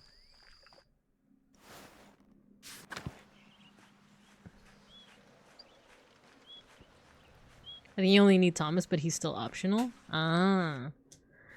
I am curious about the Latin, but I wonder what he's gonna say. Do you think he's gonna be like, oh, Sacre Blue! You shouldn't be reading this! Hello, Big Head. God bless you, Magdalene. God bless you, Father Thomas. Do you have a moment? Of course, what can I help you with? I wanted to ask you about tassing saints. I'd like to represent them in the rat house. I'm thrilled to hear it. The saints will make a wonderful centerpiece for the murals. Misunderstand, I may incorporate them, but there are other possibilities, not as a centerpiece, simply as a part of Tassing's history. Of course, I consider our saints to be central to Tassing's history. Kearsow's too. But you know, there's one saint you're overlooking, and that's Jesus. Like, it's like the freaking, like, youth pastor, right? You know who else was pretty sick nasty with it? You know who else would have saved us from the skibbity toilets? That's right, kids. Jesus. Contemplate this? Why, the Blessed Virgin, of course. Mary! Many people forget that Mary is the greatest saint. She visited one of the peasants here in Tassing centuries ago. Virgin Mary appeared in Tassing? Why? Yes, she appeared to give a message. You know who else gets 5 booms? God, and that is kind of like my favorite joke though. Like the youth pastor that's always like, you know who else is XYZ? Jesus. I didn't even read that. I was just so okay. In the first, she told him that she wanted him to tell the Bishop of Freezing that she had appeared. The peasant traveled down to Freezing, but the bishop would not see or hear him. It seems like a reasonable response, all things considered. Perhaps, but blessed are those who believe but have not seen. Jesus is based in literally him. But sadly, the bishop did not believe. The peasant returned to Tassing and had another vision in the field. I, too, love vividly hallucinating out among the flowers. The Virgin showed him a pattern, a labyrinth. Oh, it's like the insignia that's in the little altarpiece here in this building. She told him to draw it on a sheet of birch bark and bring the drawing to the Bishop of Freezing. Freezing. Why didn't she just give him the labyrinth the first time? Keep listening. The bishop attempted to turn the peasant away, but he could see the drawing of the labyrinth in his hands. It was the same image that the bishop had seen in a dream 3 nights earlier. He met with the peasant, who told him of the 2 apparitions he had seen here in Tassing. The bishop was moved by the peasant's story, and he came here, to Tassing. Keep listening. And when the bishop came, Mary appeared to the both of them. She told the farmer that the town needed to build this church. She told him, squish that cat. She told the bishop to support the town. Keep listening. And so the bishop helped fund the creation of this church. The people of Tassing have been using it ever since. You're not from Tassing. How did you hear the story? When was the painting made? If I think I include the saints in the mural, I'll place Our Lady among them. When was the painting made? I'm not sure. Maybe 100 years ago. Maybe 300. And of course, I couldn't tell you the artist, unfortunately. But it's been here for as long as anyone can remember. Thank you for the story. Have I convinced you to include the saints prominently in the mural? You know, you actually have. I'm still considering it. Well, if deliberation fails you, perhaps you will find that prayer gives you greater clarity. God bless you in your work, Magdalene. God bless you, Father Thomas. He's not gonna read the Latin thing for me? So I think this is the labyrinth. Our Lady of the Labyrinth. This would be pretty cool to put on the mural. I think it'd be cool. The painting has been here as long as I can remember. Can you read Latin for me? Please. Talk to him again? Yeah. There we go. Yeah, you're right. Can you spare a moment? Of course, Magdalene, what is it? Well, I found this book, but I can't read Latin very well. Could you help me translate it? The whole book? Oh dear, I can't afford that much time away from my duties right now. The Christmas sermon is coming up, and I've already fallen behind on the Advent preparation. He loves Advent calendars! Which one do you think he's gonna do? Chocolates? Little toys, maybe? Could the matter wait, perhaps? I'd be happy to look it over after the festivities. I suppose. Good. No one can help me? No. Advent Children? Final Fantasy 7? He's a Final Fantasy fan. Is it really a dead end? I feel like I could have pressed one of them. I could have been like, yay. Everyone's too distracted or doesn't know Latin well enough. I suppose I won't be able to use that as a reference for the mural. No! Did we, like, fail a check? Should I have responded differently? Dang. Dang it! Maybe there's someone else. He likes Shiori from Hololive English Advent. I wonder, do you think there's someone else who might know Latin? I think there's like no more like religious people who would know, right? You think it's because, wait, I feel like I think I said something to Baltus to like, you should work on the beer, right? Maybe if I didn't do that, then he would have helped me. No. Oates, do you know Latin? The map shows if there's somebody else. Well, we'll take a look. Hey, Mags. Got your way with the mural, huh? I didn't expect you to convince the council like that. I could be pretty stubborn. Clearly, I'm impressed. The rest of the council has been arguing over the matter for so long, even I couldn't get a word in. Then you come in and shut them up in a few minutes. We could use more women like you in the town. What do you mean by that? There are plenty of opinionated women in the town. Want to let us join the council? Well, you'd have to take that up with the Lord. Besides, I don't think any of them are as hard-headed as you. You're the exception, Magdalene. You always are. You really think so? Clearly you've forgotten about Agnes. That's not what I meant. She's not... Oh, never mind. Oh, no, I think I just failed a flirting check. No, he's not gonna marry me. Anyway, standing up to the council like that was great. Now I'm on the council, but sometimes it doesn't seem like I have any influence. You do, though. Ooh! A word bubble. Oates actually seems insecure about his place on the council. He may be an ass sometimes, but I don't like to see him upset. He's always poking fun at me. Maybe I should remind him that he's not that important. Dang. You do, though. You vouched for me to do the mural in the first place. You are the youngest member of the council. The others have much more life experience. Maybe that's a good thing. You waste all of your time with Kraft and Apollo. Only after your dad did. I still feel bad about that. I should have stuck up for you. Being the youngest one on the council has been harder than I thought. I know Baltus and Werner don't think I'm capable. Even Paul has warned me about being too rash. My dad died trying to make a difference in this town. All I'm trying to do is carry on his legacy, but it seems like the others won't make room for any change. Keep pushing, they're stuck in the past, but we're looking to the future. You sound like my dad. He always said that the council was scared. I don't think anything's going to change. You're the future, Oates. You're the future. And oats are pretty good sometimes. Especially in oatmeal. It'll take time, but eventually they'll listen. Oh well, better get back to it. See you later, Mags. Get magged. Artemis hates me. She hates me. She hates us. Hello, Endris. Good morning, Magdalene. Hello, Resi. Hello, Mr. Struckrin. How's Klaus? Endris and I have been terribly worried.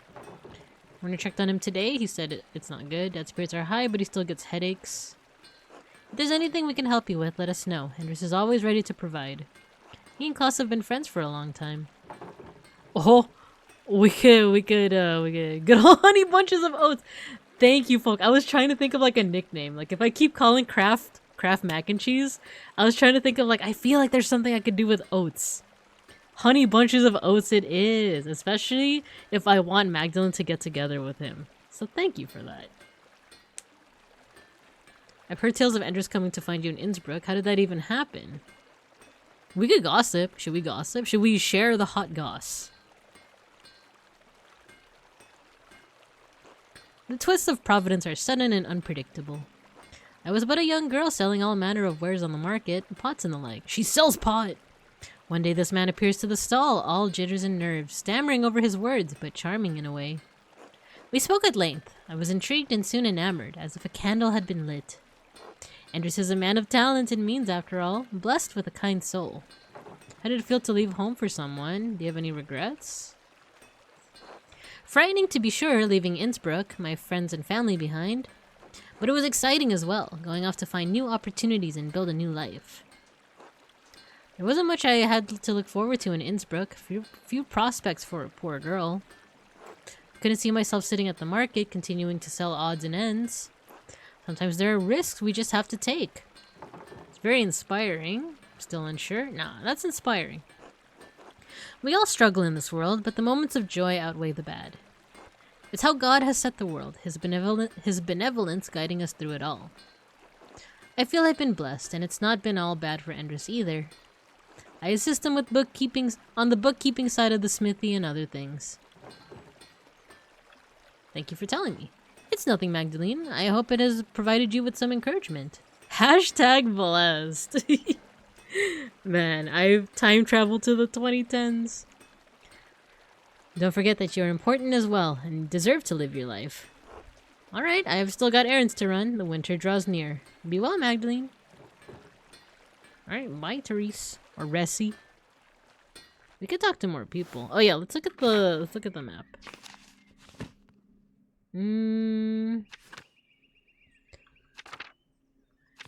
So we gotta fake it, right? We gotta fake that we're really interested in becoming a nun. Not a non, but a nun. Let's talk to Big Jorg, and then we'll talk to... Oh my god, look at Il Peter's... His head is like... His arms are clipping into like his head. Let's talk to Big Jorg. Oh, Magdalene, how are the hinges on your doors? Excuse me? Fine, I guess? Maybe Endris will take a look at them. I would have asked your father, but well, anyway, you wouldn't believe how many people in this town leave their hinges to rust. If you want an excuse to snoop in on people's homes, just invite yourself over. You realize you had such an interest? Is there something that you're worried about? Well, Dad has always taught me to keep the house in good repair if we can afford it. Now Paul would like to institute a yearly check on all the homes in Tassing. What do you think of the idea? It's not a bad thing, but I don't see why they need to make it official. Everyone in Tassing helps each other.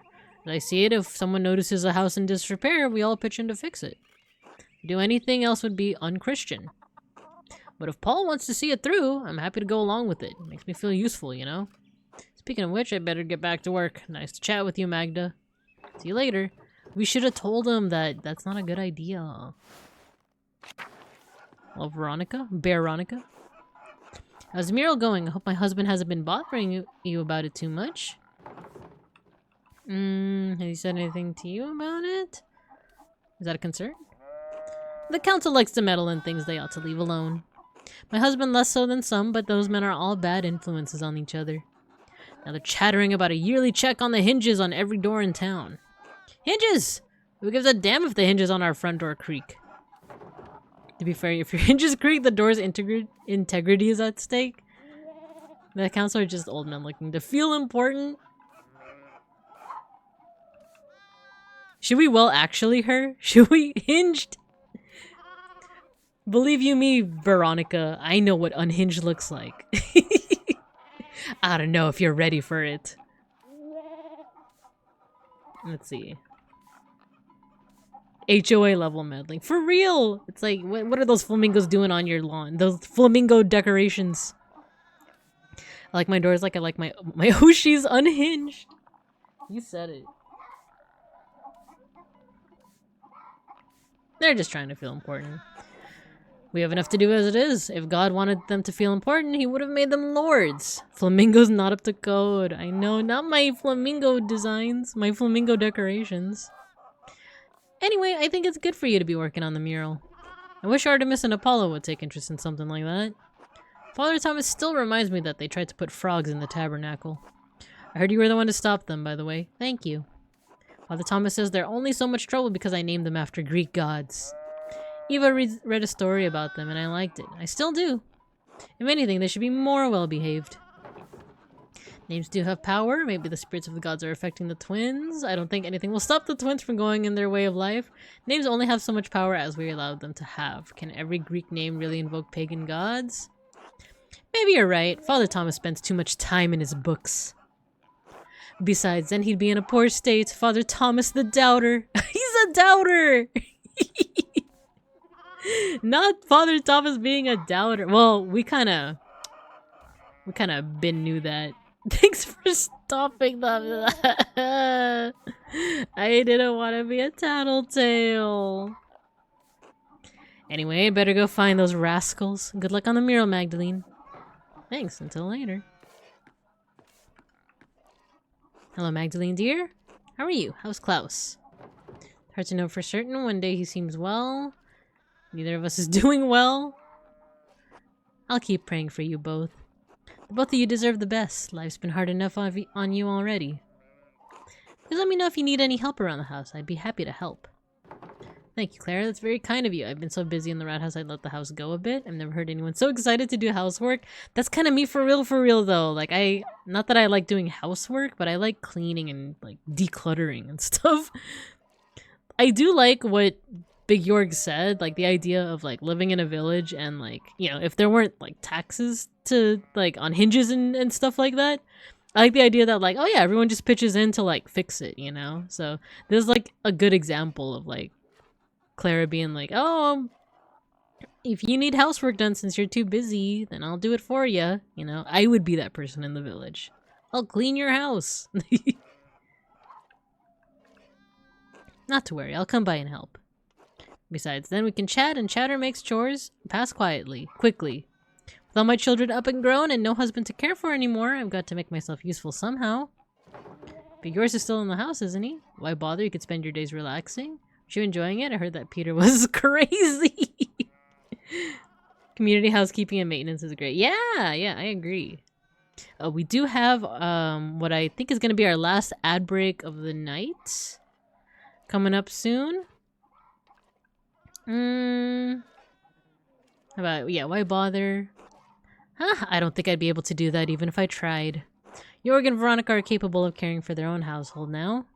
Eva's taking care of, what was it, honey bunches of oats, and Ursula and Fabian have their own life together. They don't need me anymore. You sound sad. You know what? The ad break is gonna start soon, so I'll put you guys with Lord Lorenz. It's a party. Alright, I'll see you guys after the ad break.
We're back.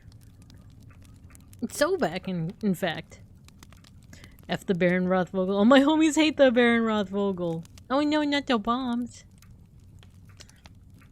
Alright. We're back to class.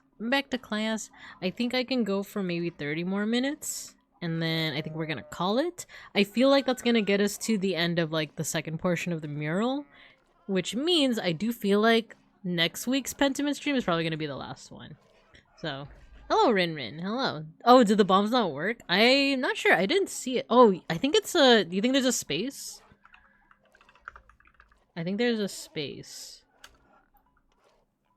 Thanks for the stream. Oh, I'm still going for like another 30 minutes or so. But yeah, thanks for being here. There you go.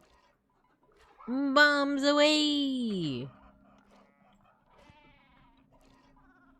Cool. So yeah, we have 30 more minutes, so let's see how much more we can find out about the Christian history of Tassing. So far we have the story that Father Thomas told us, and then we're gonna have to fake being really interested in being a nun, right? Like, man, I really love being married to God. I think it's real sick. Howdy. Alright, but in the meantime, let's talk to Clara. You sound sad. She's got the empty nest. She's sad about having an empty nest. Oh, well, I suppose I am. I thank God that my children are all grown and prospering, but I do feel like there's something missing in my life. After so many years of tending to them and maintaining a home, I don't know what else to do. I understand I wouldn't know what to do if I couldn't keep working on the printing press. Could always find something new to do.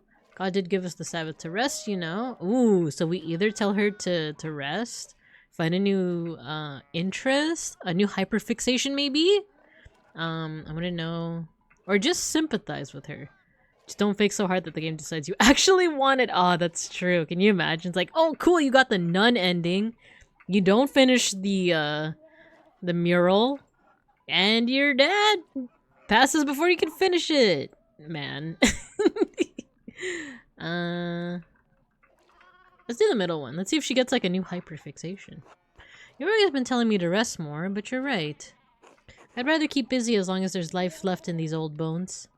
Well, that's settled. I'll come over to help around the house soon, alright? See you then. God bless you, Magdalene. Cause like, what? Okay. She said Big York told her to rest more. Does that mean that because we chose that, she's gonna overwork herself and die? So many consequences. When will I learn?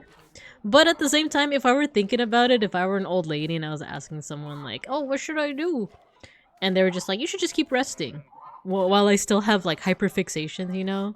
I would want that younger person to be like, you should consider writing yaoi fanfiction, you know? You haven't done that. And I'd be like, dang, you're right. So anyway, I think that's what Clara should do. Right, yaoi fanfiction. Anyway, here's Il Peter. Cool, we got some biggies. If she's restless and tired, she should keep herself busy, else she gets antsy. Exactly, that's what I'm thinking too.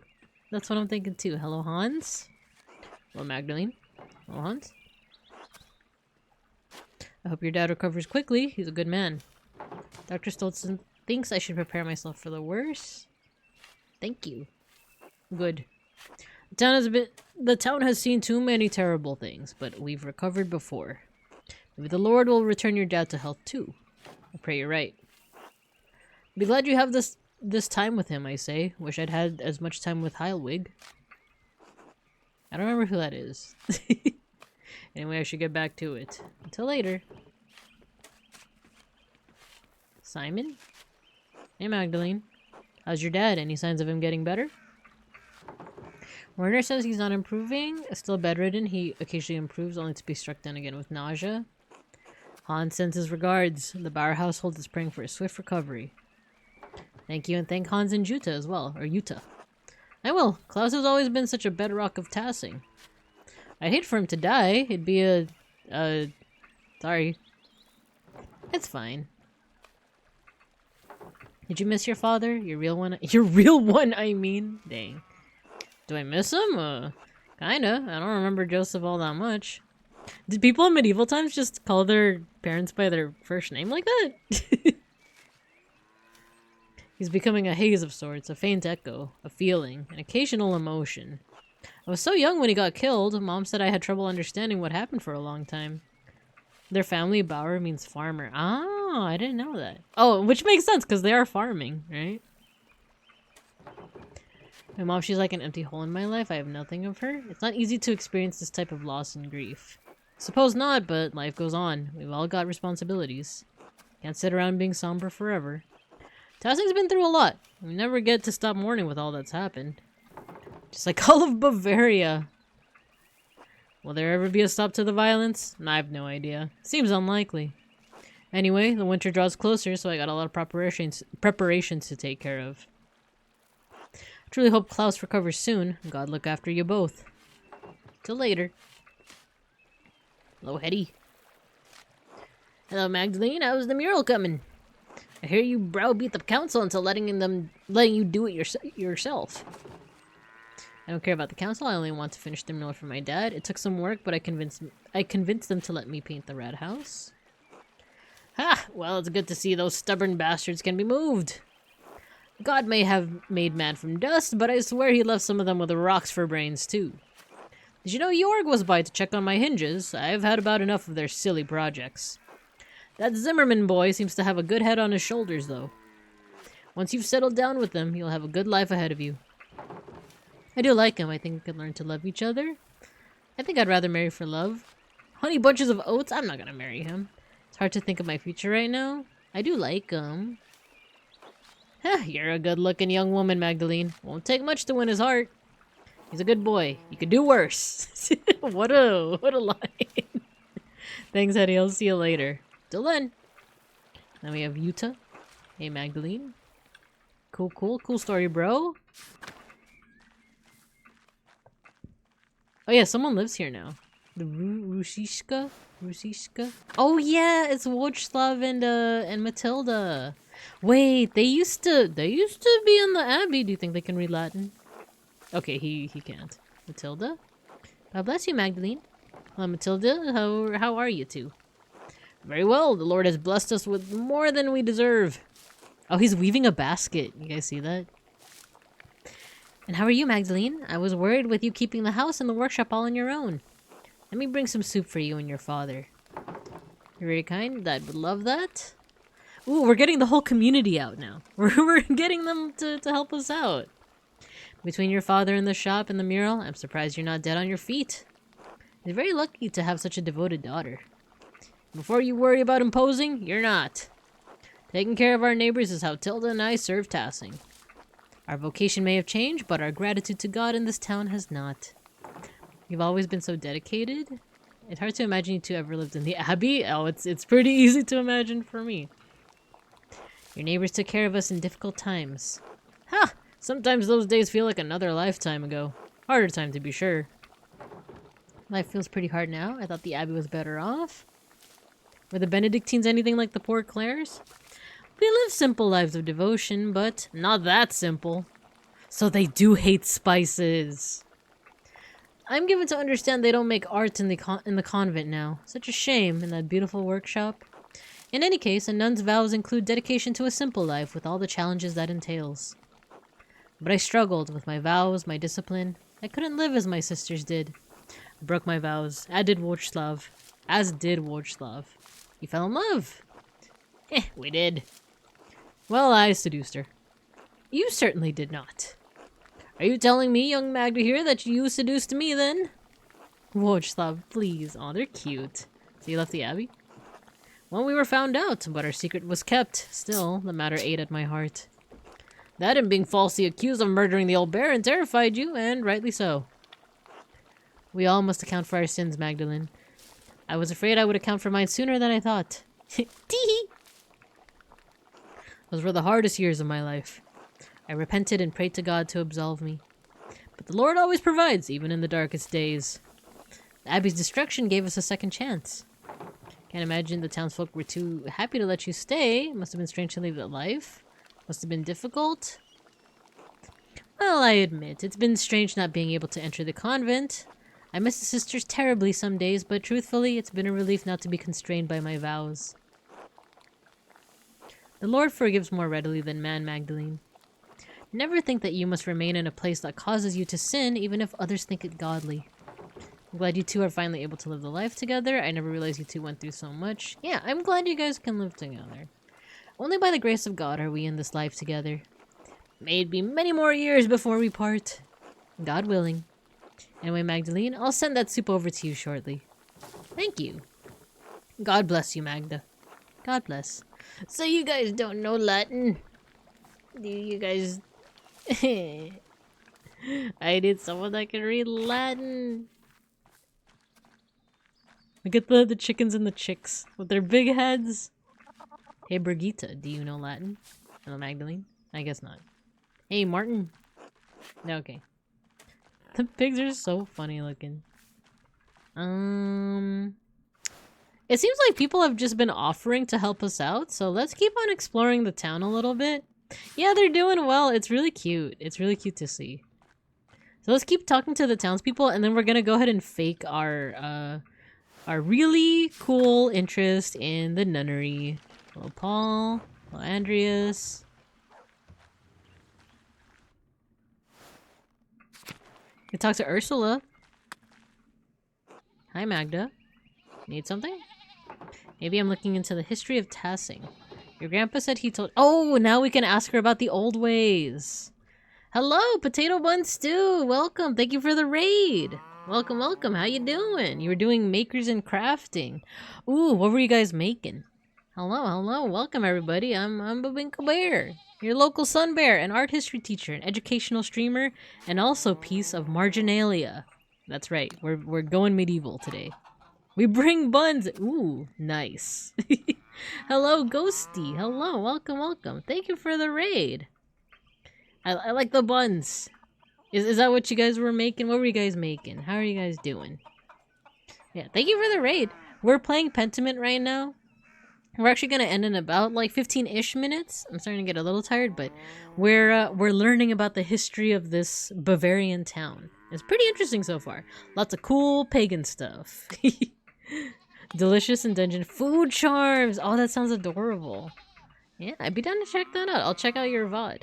But for Potato, as well as for your raiders, for the people that came with you, if you guys need to do any post-stream care, if you gotta step away, no worries at all. But if you want to stay with us, we're gonna be doing a little bit of medieval mystery solving. It's cute. I love how they came out. Nice, nice, nice. I'm glad. I would love to see the crafts. Hello, amazing eunuchs.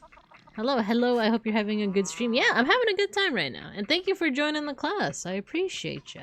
I appreciate you. Yeah, we're playing a little bit of Pentiment right now. We're learning about some pagan stuff. So let's see where this takes us. But once again, thank you for the raid, Potato Bun Stew. Grandpa said that he told you lots of things about the old ways. I think some families have remembered more than others. And Matthew, thank you for shouting them out. Can you recall anything? Yes, of course. Oh, she got excited. My grandfather taught me what he could remember. He told me that Ottilia Kemperin knew even more than he did. I think she was executed for murder of that baron all those years ago. What do you remember from your grandfather? Grandpa told me all sorts of charms and things to do to protect against evil. But I imagine you're not interested in that. I'm interested. I want to know about the charms.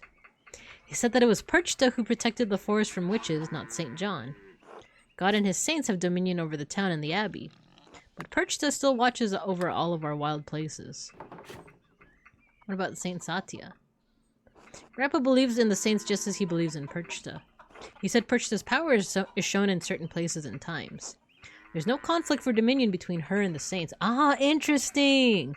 So she believes that it's like a kind of a mix, right? It's there's a term for it. I remember studying it. It's syncretism. There's like a syncretism between like the quote unquote pagan ways and like the Christian ways.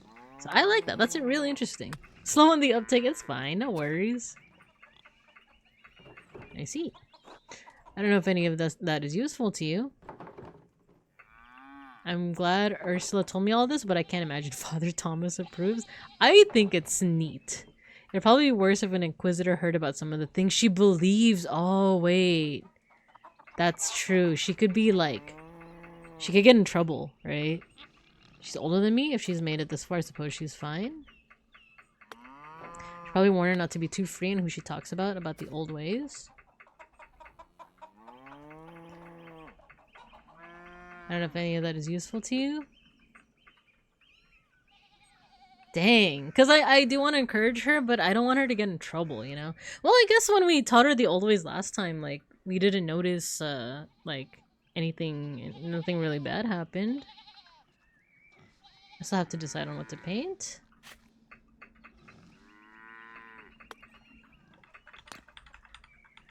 Yeah. Good, not everyone appreciates hearing about these things. I know you should— oh, you know what? We should— yeah, let's tell her to be careful. Why? Not everyone is as open-minded as I am. I just don't want you to get in trouble. Alright, I appreciate the concern. Thank you for your help. Anytime, I'll see you later. Till then. Syncretism is neat, like the days of the week are— yeah, Moon Day, Tears Day, or no, Twee's Day, Odin's Day, Thor's Day, Freya's Day, Saturn Day, and Sunday. Yeah, I like that too. I like that too. Syncretism is one of those things that I like really like studying back in college. Tears Day, yeah, there we go. Okay, I think we talked to everybody here. Who else have we not talked to yet? You know what? I think we should go to the bakery. Right? I think that's the one place that we haven't really talked to the folks there. And actually, we did talk to Kraft Mac and Cheese over here. We can go to the Steinauer house. It's Agnes!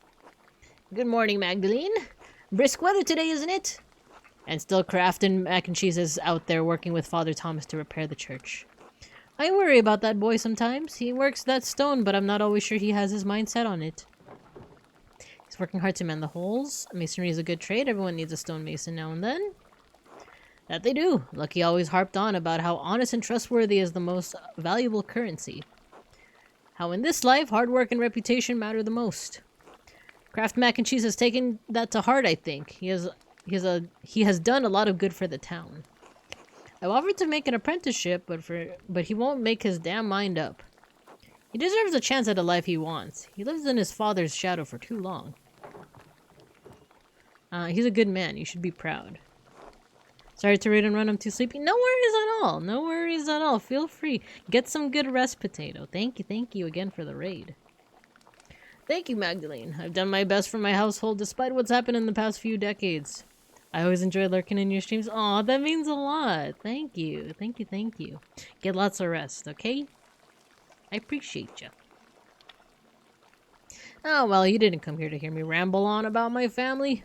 What can I do for you? Thought you might have some additional remedies from my father. Ah, Werner's not enough. I understand Klaus's condition is dire, but I thought Werner would be able to provide something. I know it won't save him, but I still want to try everything I can. Every little bit helps, I understand. Let me see what I can whip up. I can't promise anything, but God willing, I pray it provides some small help. Thank you, Agnes. Of course, Magdalene. Take care. Anyone else here? Okay, I guess that's it. Yeah, sleep well, Potato. Sleep well. What about the bread place? Fresh bread. Hello, Gret. I realize Gret and Anna look a lot like each other now. Magdalene, darling! Good morning, Gret. It smells heavenly in here. Yeah, fresh bread? Man. Oh, I just finished rolling out some of the raisin bread. I'm not a fan of raisin bread, but you know, fresh bread is fresh bread. I thought Andreas and Ulrich could use a little treat today. Treat? What a sweet idea. I had some spare time today, and I like to stay busy. The soul of the diligent shall be made rich after all. Besides, I like to drop in on Anna and see my grandchildren. Treat? No treat. I'm more blessed than I could ever imagine I would be. Paul and Anna make such a lovely pair. Ulrich wouldn't believe his eyes if he saw us now. I wish he could see his grandchildren. I'm sure he's rejoicing with all the saints. I did think it was strange that your daughter married the son of the man who killed your husband. Jeez. I'm sorry, that just sucked. I didn't even put that together. That's kind of crazy. But the thing is, Paul isn't like, you know, Paul didn't like his dad that much, so I don't think it's that odd. Yeah, I'm sure he's rejoicing with all the saints in heaven. He was never much for emotional displays, but I still remember his joy when Anna was born. You know, I was angry when Anna first took a liking to young Paul. He was always a quiet boy, but I was afraid he'd turn out like his father. Well, I needn't have worried. Paul is a good man and a good father. He's built this town back up from what it was. It's good to see Elsie so social now, too. She's come out of her shell. She's been asking me for recommendations on the ladies' reading circle. How wonderful. You are the one to ask for such a list. I would join her group myself, but I'm just too busy with the bakery by myself. But I don't mind that. Keeps me busy. I get to see everyone in town when I deliver it to them. I have been chatting too long. My doughs need tending. Please excuse me, Magdalene. Of course. Till later. I would like a treat. I would like fresh bread. Fresh bread. Okay, anyone else that I can visit? Got the rat house. I already tried to talk to Stoltz. Maybe I can talk to him again? Because it seems like there's this whole thing of the whole village essentially being like... Okay, I guess not. Being like, yeah, I'm gonna come over later, help your dad out. You know? Lord Farquaad. Ciao, Magdalene. Hello, Natsu. How are you? I'm well. The winter is approaching quickly now. Winter is coming. What is it that you say here? Perched up pinching at your nose? Yes, that is the saying. Baltus has been explaining many of your funny Bavarian sayings to me. I must admit, they are rather charming, even if the language is a bit rough to my tongue. Will you be staying in Tassing long enough to learn more about our funny sayings? I should return to Genoa soon, but Baltus and I still have some business to conduct. They're making beer. It has taken longer than I anticipated to complete. His accounts are complex. I may be forced to remain a few more weeks. Dio! Dio! Who knows? It must be difficult for you to be far from home for so long. Baltus has made me most welcome, so I'm in no particular rush. I only wish to return to Genoa before any heavy snowfall, otherwise my journey will take twice as long. I'll let you get back to work then. Grazie, Magdalene. Until later. How about Baltus? Okay, he's good. Okay, so I think that might be everybody, right? I think, are we ready to fake our interest in the nunnery?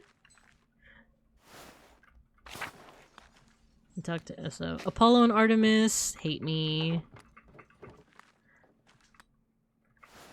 And then we've talked to Rezi, we talked to Endris, we talked to Honey Bunches of Oats, we talked to the Bowers, we've talked to everyone there. Yeah, I think we talked to everybody that we can talk to.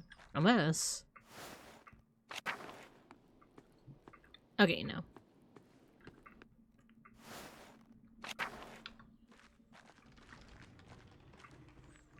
Okay, in that case, let us go back up. Let's really pretend... Oh, wait. The Golden Hand Inn. Is there anyone... Or do they hate me? Hi, Mag. Sorry I can't talk for long right now. It's keeping you busy. Oh, you know, it's almost December. Preparing for the festivities is a busy time. And Dad can't do it all alone. He pretends to be strong, but I think some of it is an act. He's growing older and sadder. Imagine he misses your mom? I'm sorry to hear that. I don't really know how to help him. He doesn't talk about her much more. I think he's ashamed. I'm not though. She was still my mom. People did say she did many bad things. Can you imagine? It's like, I miss my mom. Well, your mother was bad. You're right to not be ashamed. Thanks, that means a lot. Everyone does bad things sometimes, you know. When the monks were around, they told us all about God's forgiveness. Wojslav talks about it a lot, too. That's why I try to do. Forgive. You got a kind heart. Yeah, maybe. I just do what I think is right. How's your mural coming along, anyway? One step at a time, learning about the history of Tassing is a challenge. Well, at least you can read well enough to learn more about the history. I'm still struggling a bit. Just keep learning. Just keep learning, forehead. Oh yeah, amazing Unix. We do have that 1 point redeem. You have your first scratch and sniff a sticker. Hope you enjoy it. I will. Oh, I'm sorry, Magdalene. I gotta get back to work. Be well. Can we talk to the dad?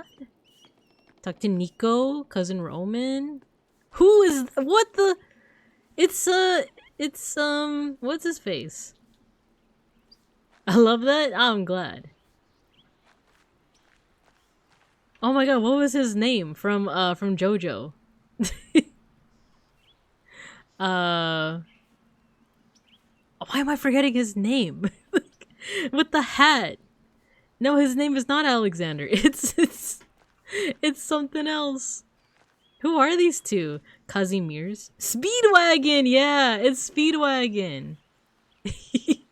It's him in the flesh. It's medieval Speedwagon.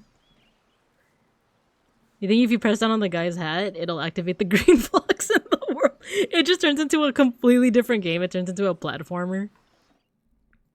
Hello, Ario Speedwagon. Hello, are you one of the burgers?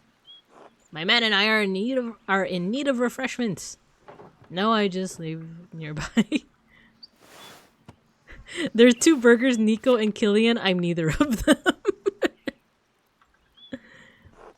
Or you could be in an elaborate disguise. Sounds truly anything is possible. Speedwagon. Exactly. The improbable is not the impossible, and through such incredulity may the accomplished deceiver succeed. If you say so. I'm Magdalene Drucker. God, this was so funny. If you say so. Ah, the print shop we passed on the way into town. I'm running it for my dad. 2 burgers. 2 whole burgers. Terribly sorry to hear that. I hope he has a swift recovery.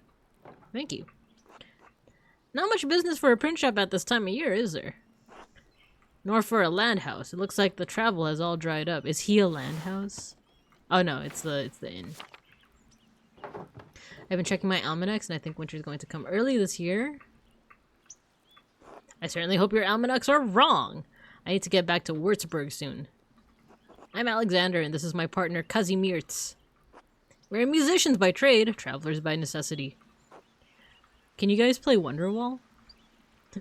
He's like, oh, you'd be surprised how often we get that request. We just purchased a new instrument for Kazimierz in Padua. Their luthiers are extraordinary. We're heading back to Würzburg for the Christmas celebration. Quite an important competition there for the Meistersingers. The weather's turned rotten so quickly. The rain has been awful and the roads through the passes have all been mud. I don't know if we'll be able to make it to the competition now. If the passes do close before we're able to move on, will they open up soon? Never lose hope. Once the pass is snowed in, you're gonna be waiting a while. I was afraid you'd say that. I suppose I should plan for us to stay here through the winter. Sorry, Kaz. Is he displeased? Oh, he's mute. It's alright. Oh, he doesn't speak, you see. I do the talking for the both of us. He can write on his tablet when the needs arise. Kids these days, right? With their tablets. How many streamers do you think make that joke? Like, how many people do you think, like, make that joke? Do the people here like music? Have you ever been to some place where people didn't like the music? Pains me to admit this, but I've certainly been to places where people don't like my music. Well, with your patience and God's help, we will endeavor to find music you and your neighbors will enjoy. He sounds like he's selling us a CD. A medieval CD. I look forward to hearing it. Thank you. Until then.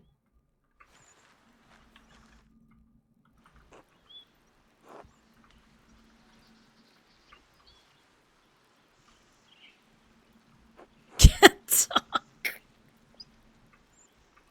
Selling his damn mixtape.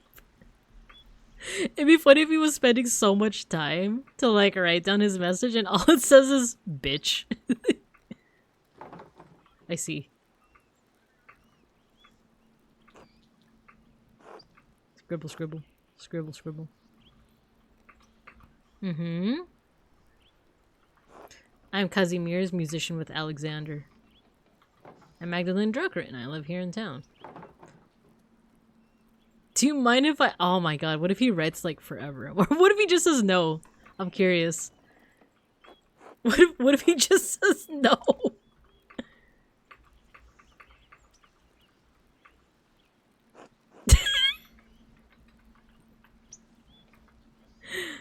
Who'da thunk it?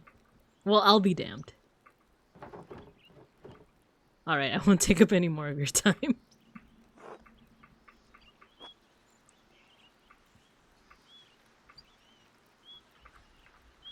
Thanks. God bless you. Cool. Cool story, brother. Cool story, brethren. Alright, let's talk to Nico, and then we're gonna progress with the story. Because it's me, your cousin Roman. Hello, Magdalene. What brings you to my humble inn? On my way to the Abbey? Can a place named the Golden Hand be considered humble? That's not the greatest opener, I would say. I thought it'd be helpful to explore the ruins for the mural. Ah, Curacao. It was an impressive sight in its day. Shame you never got to see it. Lots of history to be uncovered there, no doubt. You mind yourself in that place. Could collapse any day now. I can take care of myself. I hope for your father's sake you can. You reminded me of Johanna in that she was headstrong, fierce when she needed to be. Mural's coming along fine otherwise? It's getting there. Can't say I understand much about art. But we all appreciate the work you're doing. What with your dad's... Well, I won't be keeping you from your adventure. I've got an inn to clean. You have someone to help you? Oh, I don't want to take up your time. Killian will lend a hand. Johanna was good at keeping me straight. She kept this place spotless. Gotta go eat. Good night, folks. Yeah, no worries. We're probably gonna we're gonna stop soon. I think we might not have enough time to visit the nunnery, but maybe that's gonna be the first thing we do next week. If you don't mind me asking, how did you two meet? Oh, memories. We were so young in Passau to the east. When I first saw Hanny? When I first saw Hannah doing the laundry beside the river, just south of the Niedernberg Abbey. The way the sun hit her face off the water, she sparkled. Couldn't get her out of my mind. Yeah, good night, Matthew. No worries at all. What did you come to love most about her? It was the way she walked. What? She struck such a fine balance between determination and grace. How did you come to talk to her? Luck and providence. You see, no one could tell me who she was at first. And she appeared at my family's warehouse. We were in the salt trade back then. She was a wit in conversation, too, with a bold temperament that shone through every so often. We courted, spoke to her father. Happy day. Happy, happy, happy days. Miss her a lot? I do. We didn't have a plan when we married. That we settled in Tassing was happenstance. When Killian was old enough to travel, we happened to pass through on our way to Zurich. Why not stay in Passau? Salt trade was struggling, and there was trouble brewing to the east and the south. The Lithuanians had started warring with the Muscovites. Ooh, you guys know what Muscovites are? They're people from Moscow. I remember when I was in orchestra, our teacher said something to the effect of, like, you want to avoid Muscovite lizards. And you want to know why he said that? He said, Muscovite lizards is a different way to say a Russian dragon. So you want to avoid rushing and dragging. So as in playing a song too fast or too slow. So because of that, I always just remember, like, oh yeah, Muscovite lizards or whatever. Wasn't unusual at the time, was it? No, but it felt more threatening at the time. Too close. Besides, we were going to Zurich for trade. We hadn't decided to leave Passau yet. As there was time to spare, we visited Curacao, and of course the shrine of the Hand of St. Moritz. Her eyes lit up. She said God had blessed us with opportunity. Me wondering what teacher has against Russian lizards. Same here. I think I was like a 9th grade. I was like first year high school. So I was like, what the heck is a Muscovite? The town had no inn then. We proposed the land house to the abbot and he gladly accepted. So the inn was Hannah's idea. No, did I say that? It was a shared dream. Hannah and I were happy. So happy. But it didn't last now. We're gonna let him continue. And then Hannah leaps into the arms of that fucking Miller. I didn't know what to do. We had Killian to look after, and the land house. I loved her, so I let it happen. Anyway, then Otto was killed and Andreas fucking Mahler couldn't help but get himself involved. Oh, he doesn't like us. He doesn't like Andreas. I never did set things straight with her. Maybe I could have saved her. Saved us. If only I had the courage. That's not something anyone can know but God. Perhaps I'll ask him when the time comes. Can't be that far off now. Oh, he's like sad. But I've kept you too long with my talking. You have the Abbey to explore after all. It was good talking. Thank you for sharing Johanna's story with me. You did me the favor, Magdalene. I won't forget it. Till later. Until then. Alright, I think what we're gonna do from here on is we're just gonna head to the Abbey, and I think that's where we're gonna call it for tonight. Because I think we've spoken to everybody at this point. Oh wait, there's Smokey. let's check out Smokey. Let's check out Smokey and then we'll call it. And Vyacheslav. Hello? Smokey? Okay, that's all they had to say. But yeah, so I do feel like next week is probably going to be the last of Pentiment. We've been playing it for so long since last December. It's a couple months back. That's going to be wild. Now I'm going to have to think of another long-term game to play.